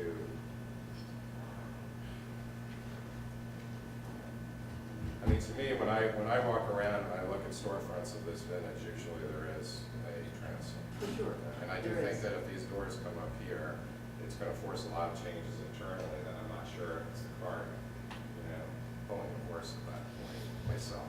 Okay. I mean, we do need a lot of services in that thickness there. I'm not disagreeing with you that there's maybe an extra element in there horizontally, but I think to us we feel it's appropriate. Again, I think if we were able to do anything, it might be increasing it a foot. I doubt we can bring the doors up to this level and have it work in terms of the interiors. And I just think it's going to be kind of a wieldy set of doors then. Okay. Does that answer your question? All right. We have a few speakers. Sarah Bean Appman.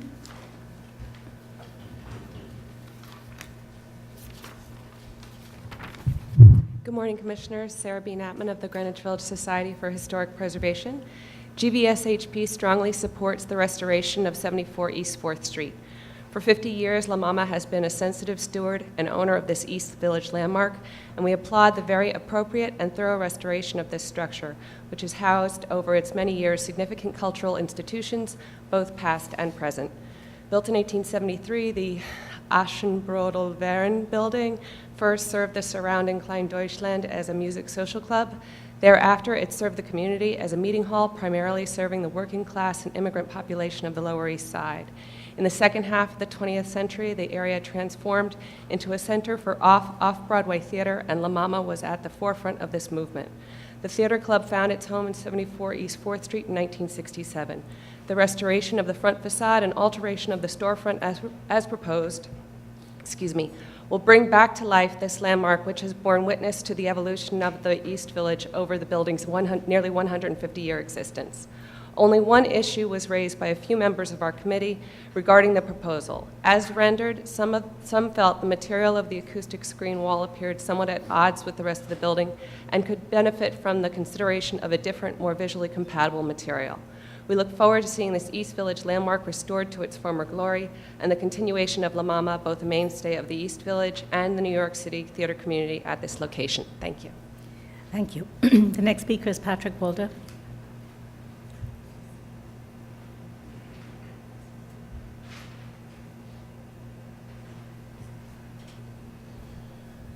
Patrick Waldo, Historic Districts Council. HDC is pleased to see a storefront return to this building based on historical evidence.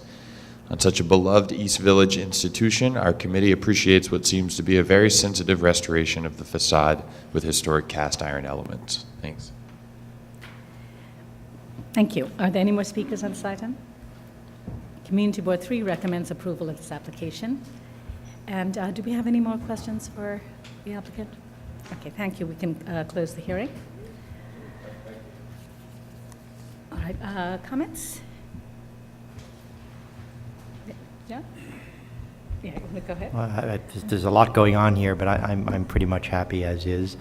The most striking thing is the rooftop additions, and I think that they're blended in well enough that they're appropriate. I'm okay with the storefront just as it is, and I'm not sure I might actually vote against it if we went with a full-height glass, but. Okay. Any other comments? Oops. It's actually lovely. It's wonderful to look at all the detail in this building. It's like all of a sudden it's just popping out at you, and I could imagine walking down the street and just standing and staring and admiring and enjoying all of the aspects which you are helping to restore and really just revealing. I think the opening up of the storefront level is wonderful and refreshing and airy, and I actually love the way the signage works as this very attractive punctuation mark. It's very understated. It works properly, and it gives the institution the kind of recognition and visibility that it likes to have, which is low-key. So, thank you. Yes, Michael. I agree with everything. I really think it's generally a very nicely done job. The only thing I'd vote for it as is. I'm a little bit surprised that they didn't go for the twinned transoms. The twin transoms was such a feature of the storefront as shown in the 1939 shot. It seems consistent with the general design intent to restore more or less the storefront. I think it would improve the project to reintroduce that, but I don't think it's a problem as it is. And I think in general, the rooftop stuff is fine. The paint scheme is interesting and appropriate. Okay. Any other comments? All right. So it's James. Yeah. In the matter of docket 19-8690, 74 East 4th Street, an Ashambrodal Varen building, later Jezin Varen Schillerbund, now La Mama Experimental Theater Club, East Village, Lower East Side Historic District. A professional association hall designed by August Blankenstein and built in 1873, altered in the German Renaissance Revival and Neo-Greek styles by Frederick William Kurtzer and Richard O.L. Roll in 1892. The application is to construct rooftop additions and install storefront infill. I note that the building's style, scale, materials, and details are among the features that contribute to the special architectural and historic character of the East Village Lower East Side Historic District. I recommend approval, finding that the proposed work will not eliminate or damage any significant architectural features of the building, that the proposed work will retain existing historic storefront fabric and will eliminate mid-20th century modern infill that detracts from the building, that the proposed storefront alterations will restore the historic configuration and proportions of the ground floor, including bulkheads, show windows, and transoms, that the new aluminum storefront framing will recall the historic wood storefront in terms of profile, detail, and finish, that the transom with its opaque glazing will conceal the existing lowered floor level from the original club theater remodeling and associated mechanical work, that the end result will create a uniform treatment for the ground floor that will help return the building closer to its historic appearance, that the rooftop addition will not be visible directly over the front facade and will be visible over both side facades through gaps in the street wall and in the context of a modern building, that the placement of the addition set back from the front and rear facades will not overwhelm the building's original massing, and that the simple detailing and neutral colored parged finish of a portion of the addition and the standing seam aluminum acoustic screen wall with a matte finish will be consistent in character with the stucco sidewall over which it will be seen, and a variety of accretions found within the immediate streetscape views within this historic district. Okay, second, all in favor? Any opposed? This application's approved. Commissioners, item 8 on the agenda is an application for certificate of appropriateness, the Borough of Manhattan, docket number 1913317. This is 218 East 18th Street, located within the Stuyvesant Square Historic District. This is an Italianate style row house built in 1856 to 57. The application is to modify the areaway and install a barrier-free access chairlift.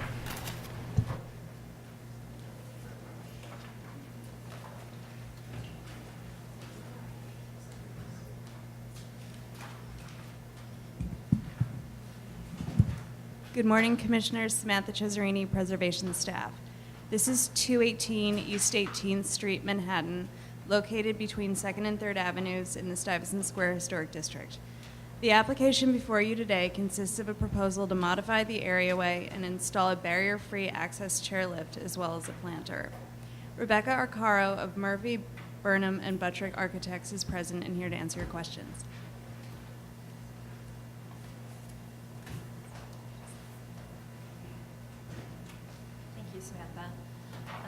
As Samantha mentioned, the proposal is to install an accessible wheelchair lift that only has a travel distance of 12 inches in the front yard of the property at 218 East 18th Street.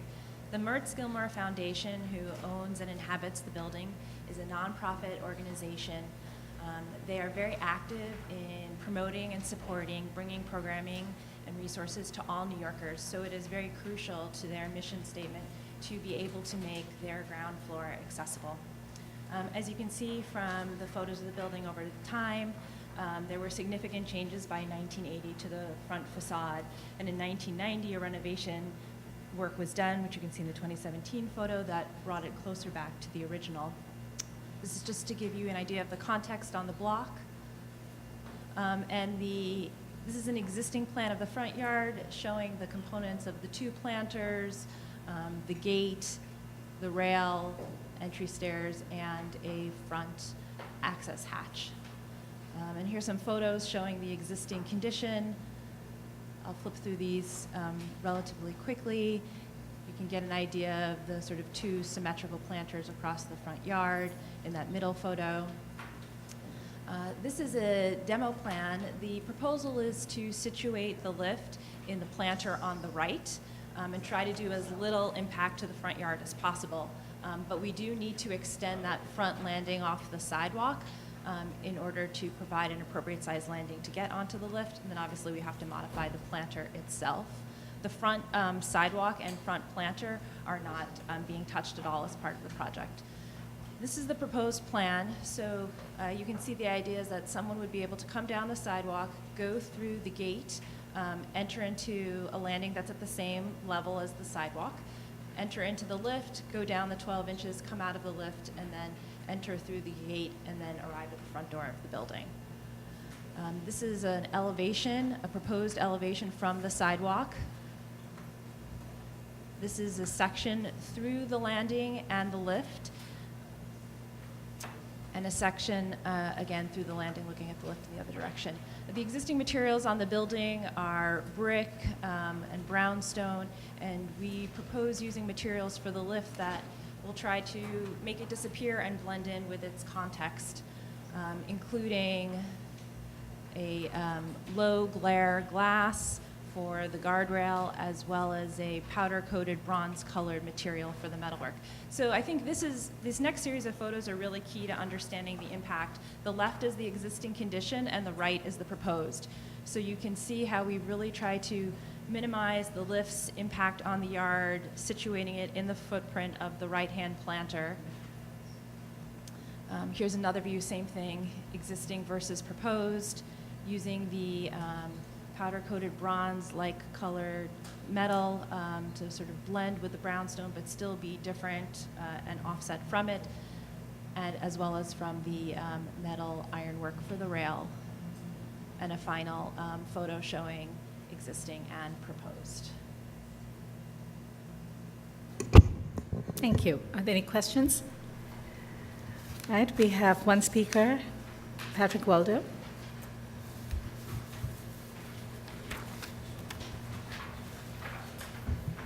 Patrick Waldo, Historic Districts Council. Our committee appreciates this proposal, which we find to be clearly presented, well thought out, and well detailed. This is a good example for incorporating ADA access into historic row houses in an unobtrusive way. Thank you. Thank you. Are there any more speakers on this item? No other speakers, and Community Board 6 recommends approval of this application. If you have no other questions, we can close the hearing. Right? I think it's very nicely done. Yeah. Really, it's very nice, beautifully detailed, and also very well presented. It's just very clear. So I commend you on that as well. And the current restoration and the maintenance of the building is always beautiful. It's just perfect, always. Very nice. Okay, John? In the matter of docket number 19-13-317-218 East 18th Street in the Stuyvesant Square Historic District, the application is to modify the areaway and install a barrier-free access chair lift. I note that the building's style, scale, materials, and details are among the features that contribute to the special architectural and historic character of the Stuyvesant Square Historic District. I recommend approval, noting that the proposed work will not alter, eliminate, or conceal any significant architectural features, that the lift is required to provide barrier-free access to the building and will be installed in the least obtrusive manner possible, that the lift will feature glazed side panels helping maintain a sense of openness and views of the areaway, that the simple design and modest size of the lift and its placement within a sunken areaway, set back from the areaway fence and partially screened by the fence and stoop, will help the lift remain a discreet presence at the areaway and within the streetscape, that the bronze finish of the tower and framing will blend with its context, further helping these elements recede from view, and that the small planters will be modest installations and well integrated into the overall organization of the areaway. Second, all in favor? Aye. Any opposed? This application is approved. We're now shifting to the public meeting agenda, and we will be starting with item number 1, which is docket number LPC 19-09282, an application for Pearl Street. This is for multiple addresses. It is an application for a binding report for a street. The location is a street grid laid out circa 1830, and the application is to amend status update letter 14-8296 to include the installation of sidewalks. This was last seen as a public hearing, a public meeting item on August 15th, 2017.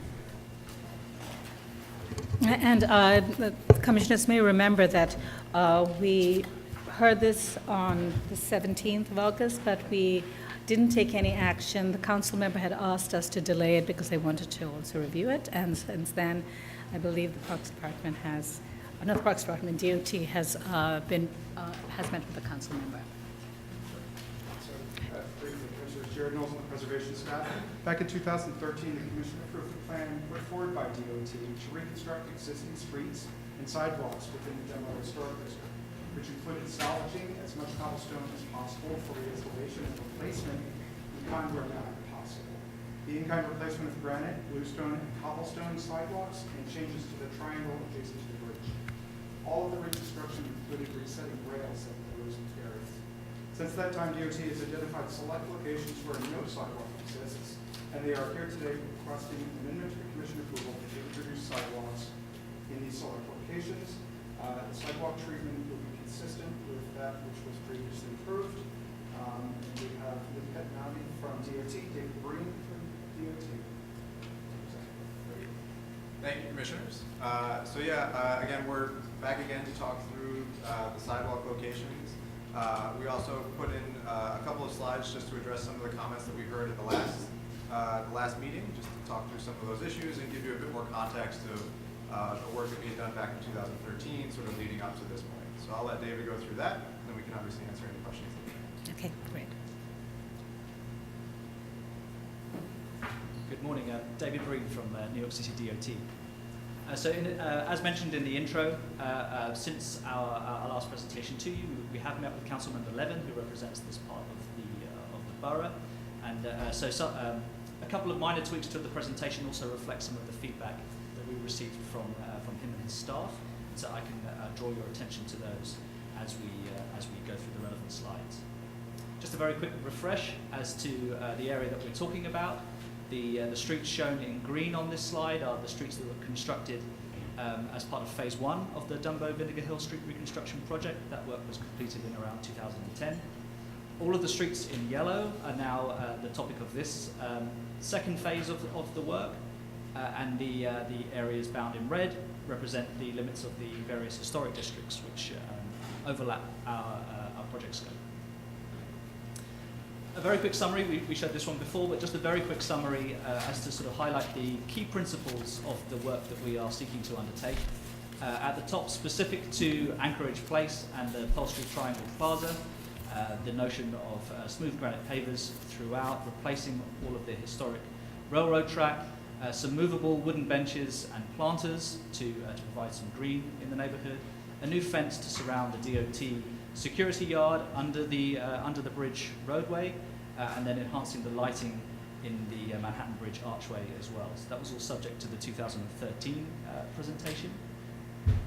Then switching to the street reconstruction aspects of the project, as Jared mentioned in his introduction, the restoration of all of the cobblestone streets within the project limits, installing new granite curb throughout the project area, resetting or replacing in kind historic sidewalk treatments and crosswalks throughout, the sidewalks of which are the main topic of this presentation, using landmark grey pigmented concrete on all sidewalks elsewhere, all in accordance with the ADA, retaining and resetting railroad track throughout the project limits, and then introducing the DOT city light throughout as well to provide some uniformity in the street lighting. So this slide is an addition since the previous presentation. It just reflects some of the, or touches on, I think, the core of the feedback that we received from you last time. The first was really just a bit of a deeper dive into the means and methods for cobblestone street restoration as part of this project and how we intend to go about ensuring that we retain as much of that historic material as possible.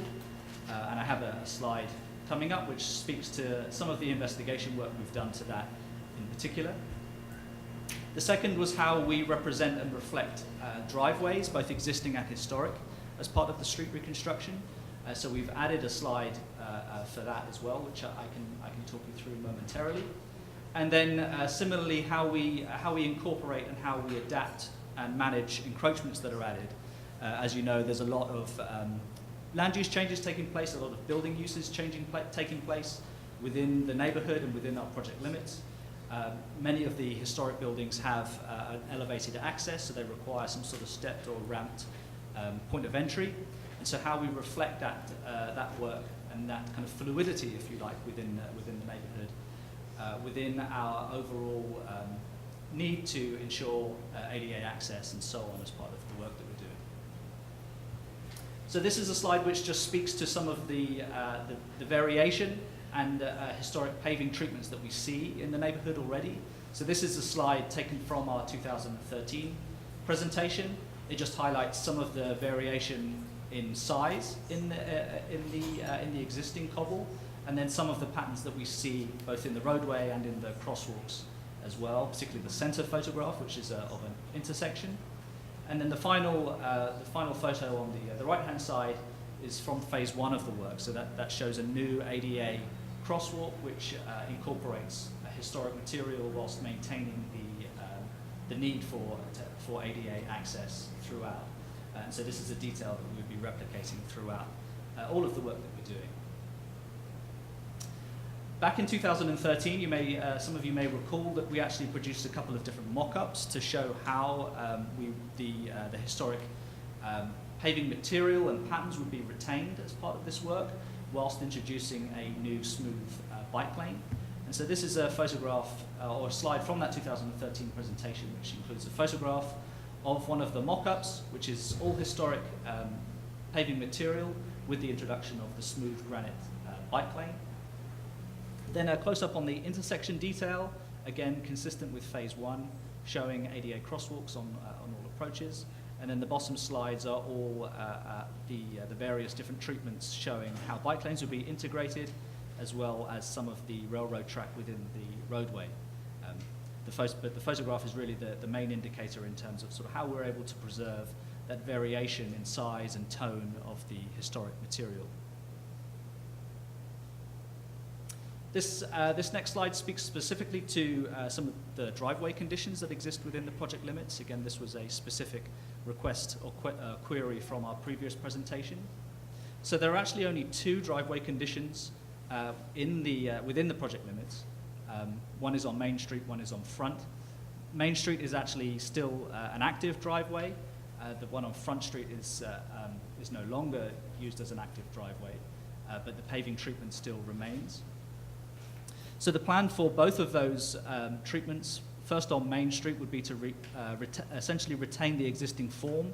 So all of the historic cobble would be reset, and then there's an existing bluestone paver treatment that runs through the crosswalk, which provides the ADA accessibility. That would be reset, and then new material would be added to complete that ADA path. And then switching to Front Street, the proposal is to mimic that condition, using new granite material slabs to provide that ADA path through the driveway, whilst preserving the historic material on either side, both at the roadway side and at the building line as well. So zooming back out quickly, just to recap the 4 different types of treatments that exist, where there's currently no sidewalk within our project limits. So if you recall, we categorized those occurrences by type based on their materiality, and those are the instances of where they occur. This is then just a zoom in to show exactly the same information but at a larger scale. So just highlighting the 4 different material types where no sidewalk currently exists. The following slides will then just run through these in more detail as to exactly how we propose to treat them. So this first location is at Pearl and John Street. This is actually an updated photograph from the previous presentation. In this slide here on the left-hand side was the previous condition, which was the photograph we showed at the last presentation, where there was still an active driveway to the building. Now, in the current condition, those accesses have actually been removed, replaced with glazing, and an ADA ramp has been added to the building entrance as well. So we've updated our detail to reflect that, but again, if you recall, the area of interest was this condition where we have cobbles in the roadway, which then extended right the way over to the building line, and with a header course of cobble to designate the pedestrian clear path, if you like, sort of mimicking where a curb line would actually be. So we've updated our detail to reflect that encroachment that was added, the ramp that has been added to the building. Obviously, the driveway condition has been removed, so there's no need to reflect that in the proposed design. But then the actual detail itself has been updated following our previous presentation, and then also our meeting with the council member as well. So the proposal here is to introduce a new granite curb, fully restore the historic material on the roadway, restore the historic material on the sidewalk up until the building line, and then introduce new granite pavers that would run through the crosswalk to provide that ADA treatment.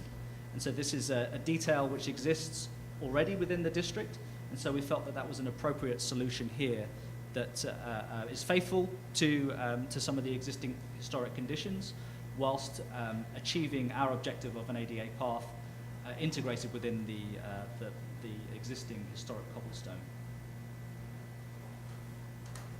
So there's 3 locations within the project limits that would require this treatment.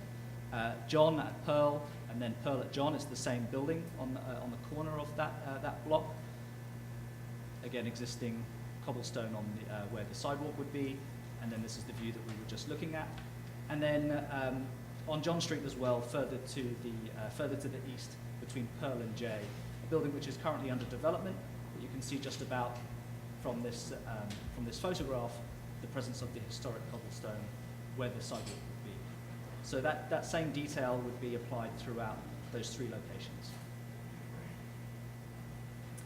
This is a detail which hasn't changed since our previous presentation, where we have patched asphalt on the roadway and asphalt on the sidewalk.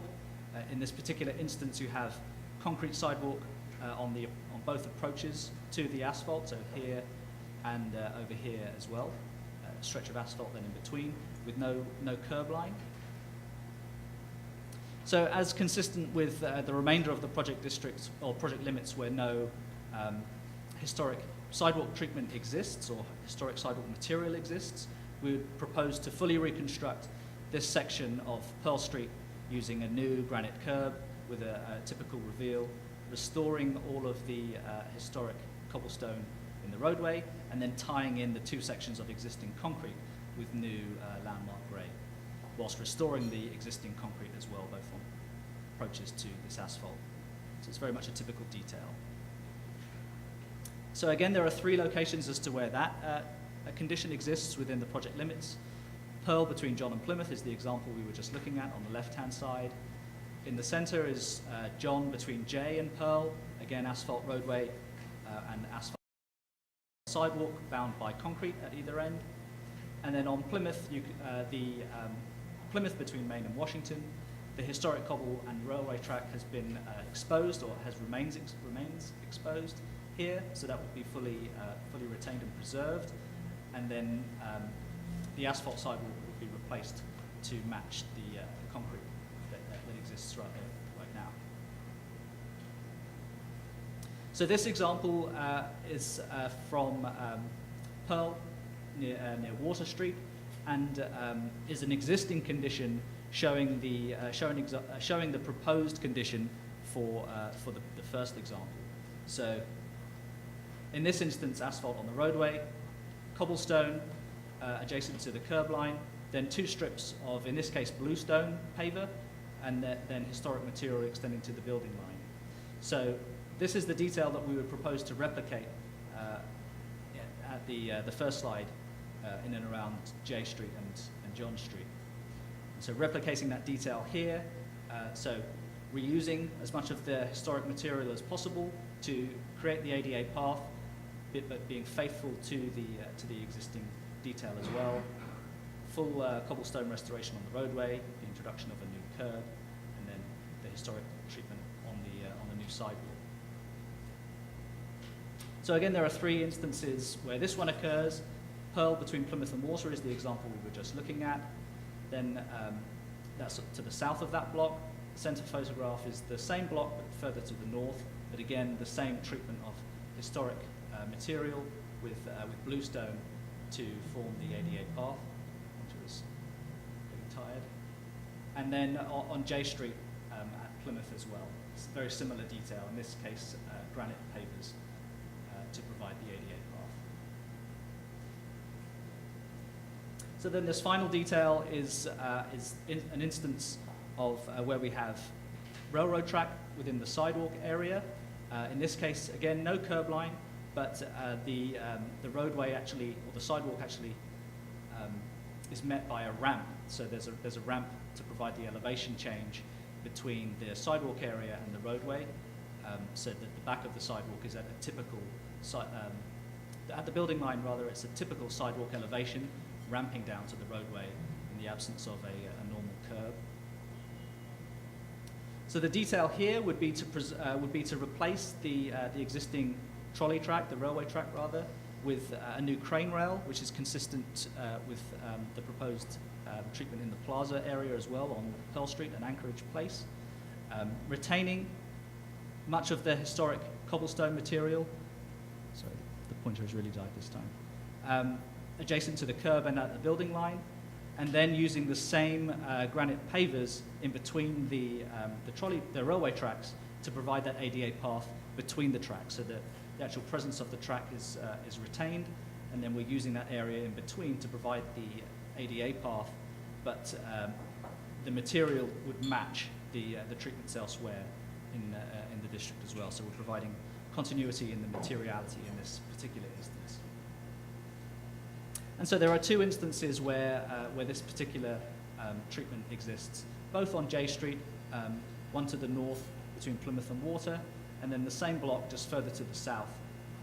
Again, the detail will be exactly the same as to how we would propose to treat both of those conditions. And that's the conclusion of the presentation. Thank you. Yeah. Yes, Fred, you have a question? I do. In my experience, whether it's bluestone or granite, they seem to fail, particularly in the street bed. Famously, of course, in Soho, but now I see other places where it's failing. Even the Brooklyn Heights Promenade, recently replaced, is failing. Well, how can you assure that the pavers won't fail, won't crack? I mean, I can tell you how. It has to be really thick, and I just don't know if we get that anymore, if we can afford it, if we can actually get it. So what are you doing to assure that that failure doesn't continue? So they will actually be fairly thick. I forget the actual dimension, but they will be really quite substantial blocks. And then the work will be done as part of a full street reconstruction. So we'll be able to provide an adequate foundation to support the paver itself and the slab itself. And I think really the best case study we have to date is actually in the first phase of the work. So we use the same material in the crosswalks. That has been in place since 2010. That work was finished, and we haven't seen any failure there yet. So yeah, we intend to replicate that detail with some confidence that the full street reconstruction will provide that extra rigidity that we need. I have Yes, a I quick have a question about, there's one case where you use the granite with space between it, so that there's cobblestone between it, and in one case, the stone does not have that spacer. Why one and not why both versions? Right. So yeah. In this instance, as shown here, we're not proposing to use any cobblestone between the two courses right. of the slab or the two granite slabs. That's to maintain the correct spacing between the two trolley tracks. So that we didn't want to drastically change the width between the two trolley tracks, so it was faithful to its existing historic dimension. The width of the slabs we're using are, what we want to achieve is consistency from a materiality perspective. I'm just asking, why not just use this pattern rather than also using the stripy thing?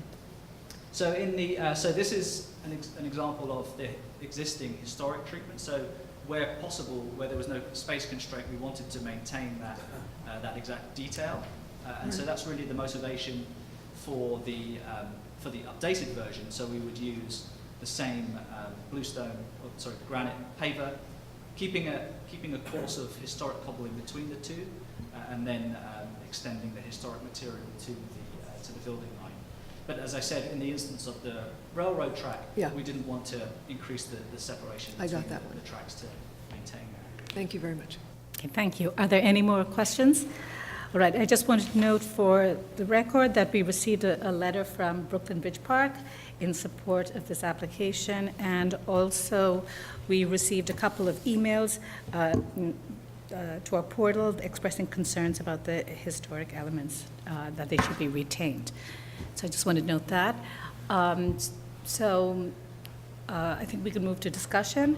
And I just want to sort of step back to again note that a lot of what is being proposed here was in terms of an approach approved in 2013.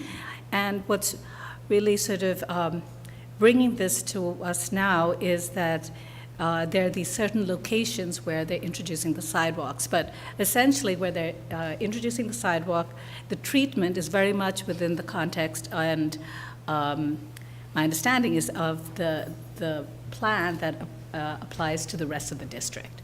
So this idea of taking out the cobblestone and bringing it back, continuing the historic patterns where possible, and also integrating the rail tracks as well.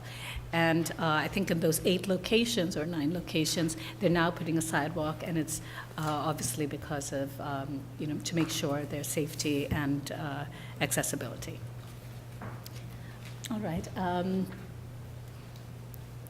Comments on this? I think it's one of those things that are very much needed. Having sidewalks in a neighborhood that's now changed over time has many more businesses, many more cars, vehicles that may have not been there before, and of course, a growing residential population. I think DOT's approach in general has been very sensitive, and it's interesting because there was a time when I think DOT was proposing things that were built for PDC before we had actually designated the district. Once we designated it, I think the approach has changed to be more sensitive to just some of the aspects that are really characteristic of the district, which is the rail tracks, the mix of different materials, including the cobblestones and granite, and that is being incorporated in any street reconstruction. Yes? Just one more comment. I think more than most historic districts, the ground plane of the public realm here, the street, the sidewalk, is more important to the understanding of the history of the district, and is much more complicated, and you've illustrated that. And I think you've done a very nice job of incorporating all these different conditions and incorporating sidewalks with ADA access even in a system that had neither. So I think it's really a formidable achievement that you've brought to us. Are there any other comments? All right, Adi? Okay, thanks. In the matter of LPC 1909282 Pearl Street, a street grid laid out in 1830 circa, application is to amend status update letter 8148296 to include the installation of sidewalks. I note that the Belgian block and cobblestone paving and extant rail tracks are among the features that contribute to the special architectural and historic character of the Dumbo Historic District. And I further note that the district consists of a series of distinctive industrial streetscapes that include sidewalks that are paved in granite, Belgian block, or have a combination of paving with Belgian block and small slabs of granite, Belgian blocks with small slabs of bluestone, and Belgian blocks with small slabs of granite and bluestone, and that many of the streets and sidewalks retain the original granite Belgian block paving, as well as the network of train tracks which were embedded in the granite Belgian blocks running along the streets and alongside buildings, and in some cases extending into individual buildings, and that this was possible in an area that initially had few sidewalks. I note finally that the street bed features varied paving of granite Belgian block, granite slab, corner cobblestone, and asphalt, and that there are site-specific conditions unique to the district that include raised and unraised sidewalks consisting of Belgian block, concrete, and asphalt, with rails that lead into the buildings, and Belgian block street bed paving that stretches to the building line with no sidewalks. I recommend approval, finding that the proposed work is designed to improve current sidewalk and street bed conditions by creating accessibility of specific locations throughout the district, that the introduction of sidewalks will address modern and code-related needs and will be consistent with the majority of the blocks in the historic district that feature sidewalks, that the treatment of the new sidewalks are designed to be specific to the historic paving conditions of these blocks, including either a tinted concrete strip and salvaged granite Belgian block, tinted concrete paving, tinted concrete and large granite pavers and granite block, or granite blocks with rails, and will be consistent with historic paving materials and patterns presently found at these areas. That the paving for the existing sidewalks will match the proposed sidewalk treatment, and the integration of the existing raised sidewalks with new raised sidewalks will help create a consistent and uniform sidewalk treatment in the district. And that due to the materials and finish of the new paving and treatment at the proposed sidewalks, bike lanes, and road beds, this proposal will help maintain the historic industrial character and distinct sense of place in the Dumbo and Vinegar Hill historic districts. Second. All in favor?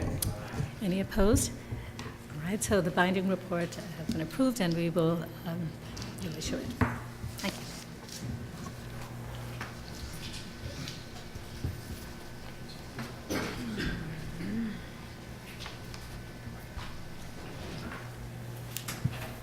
Okay, Commissioner Sim. The second public meeting item on the agenda is an application for certificate of appropriateness, Borough of Queens, docket number 19-09600. This is 161-02 Jamaica Avenue, the former Jamaica Savings Bank, an individual landmark. This is a Beaux-Arts-style bank building designed by Ho and Duell and built in 1897-98. The application is to modify masonry openings and install storefront, infill, and signage.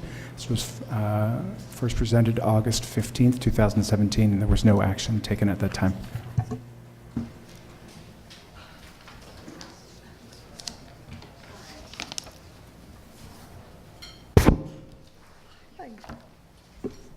Okay. Good morning, Commissioners. Samantha Cesarini, Preservation Staff. This is the former Jamaica Savings Bank, an individual landmark located at 161-02 Jamaica Avenue, Queens, between 161st and 162nd Streets. At the August 15, 2017 public hearing, the applicants presented a proposal for work that includes enlarging and combining masonry openings in the basement and first floor, the replacement of the existing infill, including the historic door surround and transom with new infill, and the installation of a marquee with signage. The Commission expressed concerns about the enlargement and combining of the masonry openings and requested that the design be reevaluated. The Commission suggested exploring more modest alterations to the masonry openings, reducing the size of the marquee, and retaining the historic side lights, pilasters, and transom at the door entrance. The applicant, there are a few discrepancies in the presentation in the renderings.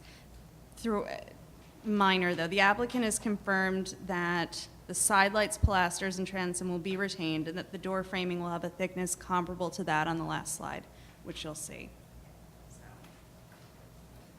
Oh, all right. So why don't we reopen so that I can make a presentation? Okay.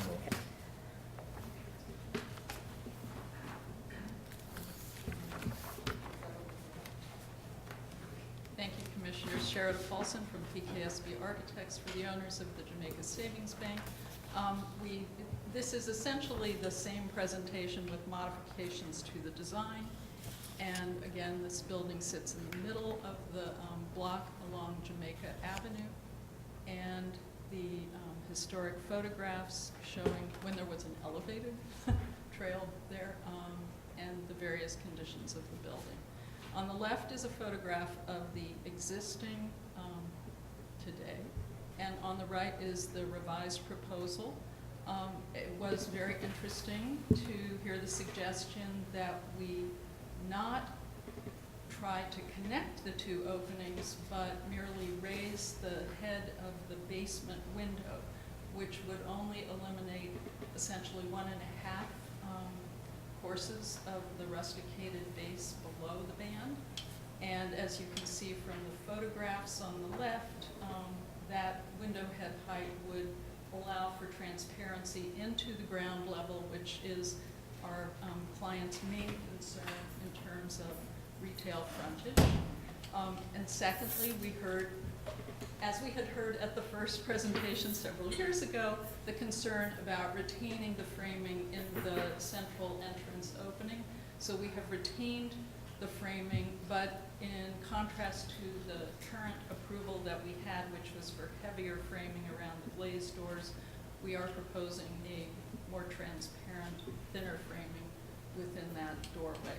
And lastly, the sign band, which we had shown extending across almost the entire facade of the building, has been reduced in width to fit within the frame of the entry door and has been lowered to sit in front of the transom rather than across all of the very decorative stonework. So that's that aspect of it. And just again, to put this in context, the development to the right is the larger retail development that this building is now connected to, and that the ground floor is the main unleased portion of this development. And some of the models that we looked at in terms of other ways to announce an entrance were these very lovely Beaux-Arts marquees, a couple of locations, and then on the lower right again, the National Academy of Design, which had extended the 2 windows flanking its main entrance with modern infill at its entrance. And this is the elevation depicting the locations of the sign, the enlargement of the basement window up to the rusticated band that extends from side to central entry, and the revised signage on a marquee structure at the central entrance. Floor plans, sections which show the full door, and here the retained band. And the up close of the signage, which does on its side bands replicate some of the detail of the balcony, which is up above. And this shows it up close. This is the rendering that is a mistake. These side lights under that arched entrance will be retained. Thank you. Are there any questions? Okay, we can close the hearing. I think it's very nicely done. It really is. And I think they took our concerns, and it's so much better than it was the first time. And this is a very important building. I think for Jamaica, that's adaptive reuse is very important for its long-term health and vitality. And I think that this restoration plus these sort of minor, modest interventions at the base will really be beneficial to the building and to all of us. So I think it's great. Are there any concerns? Okay. Mike? Regarding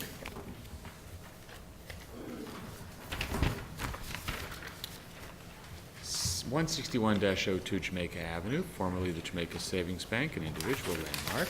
Oh, there you go. The application is to modify masonry openings, install storefront and fill in signage. I recommend approval, finding that the proposed alterations will help support the adaptive reuse of the main floor of the building for retail use.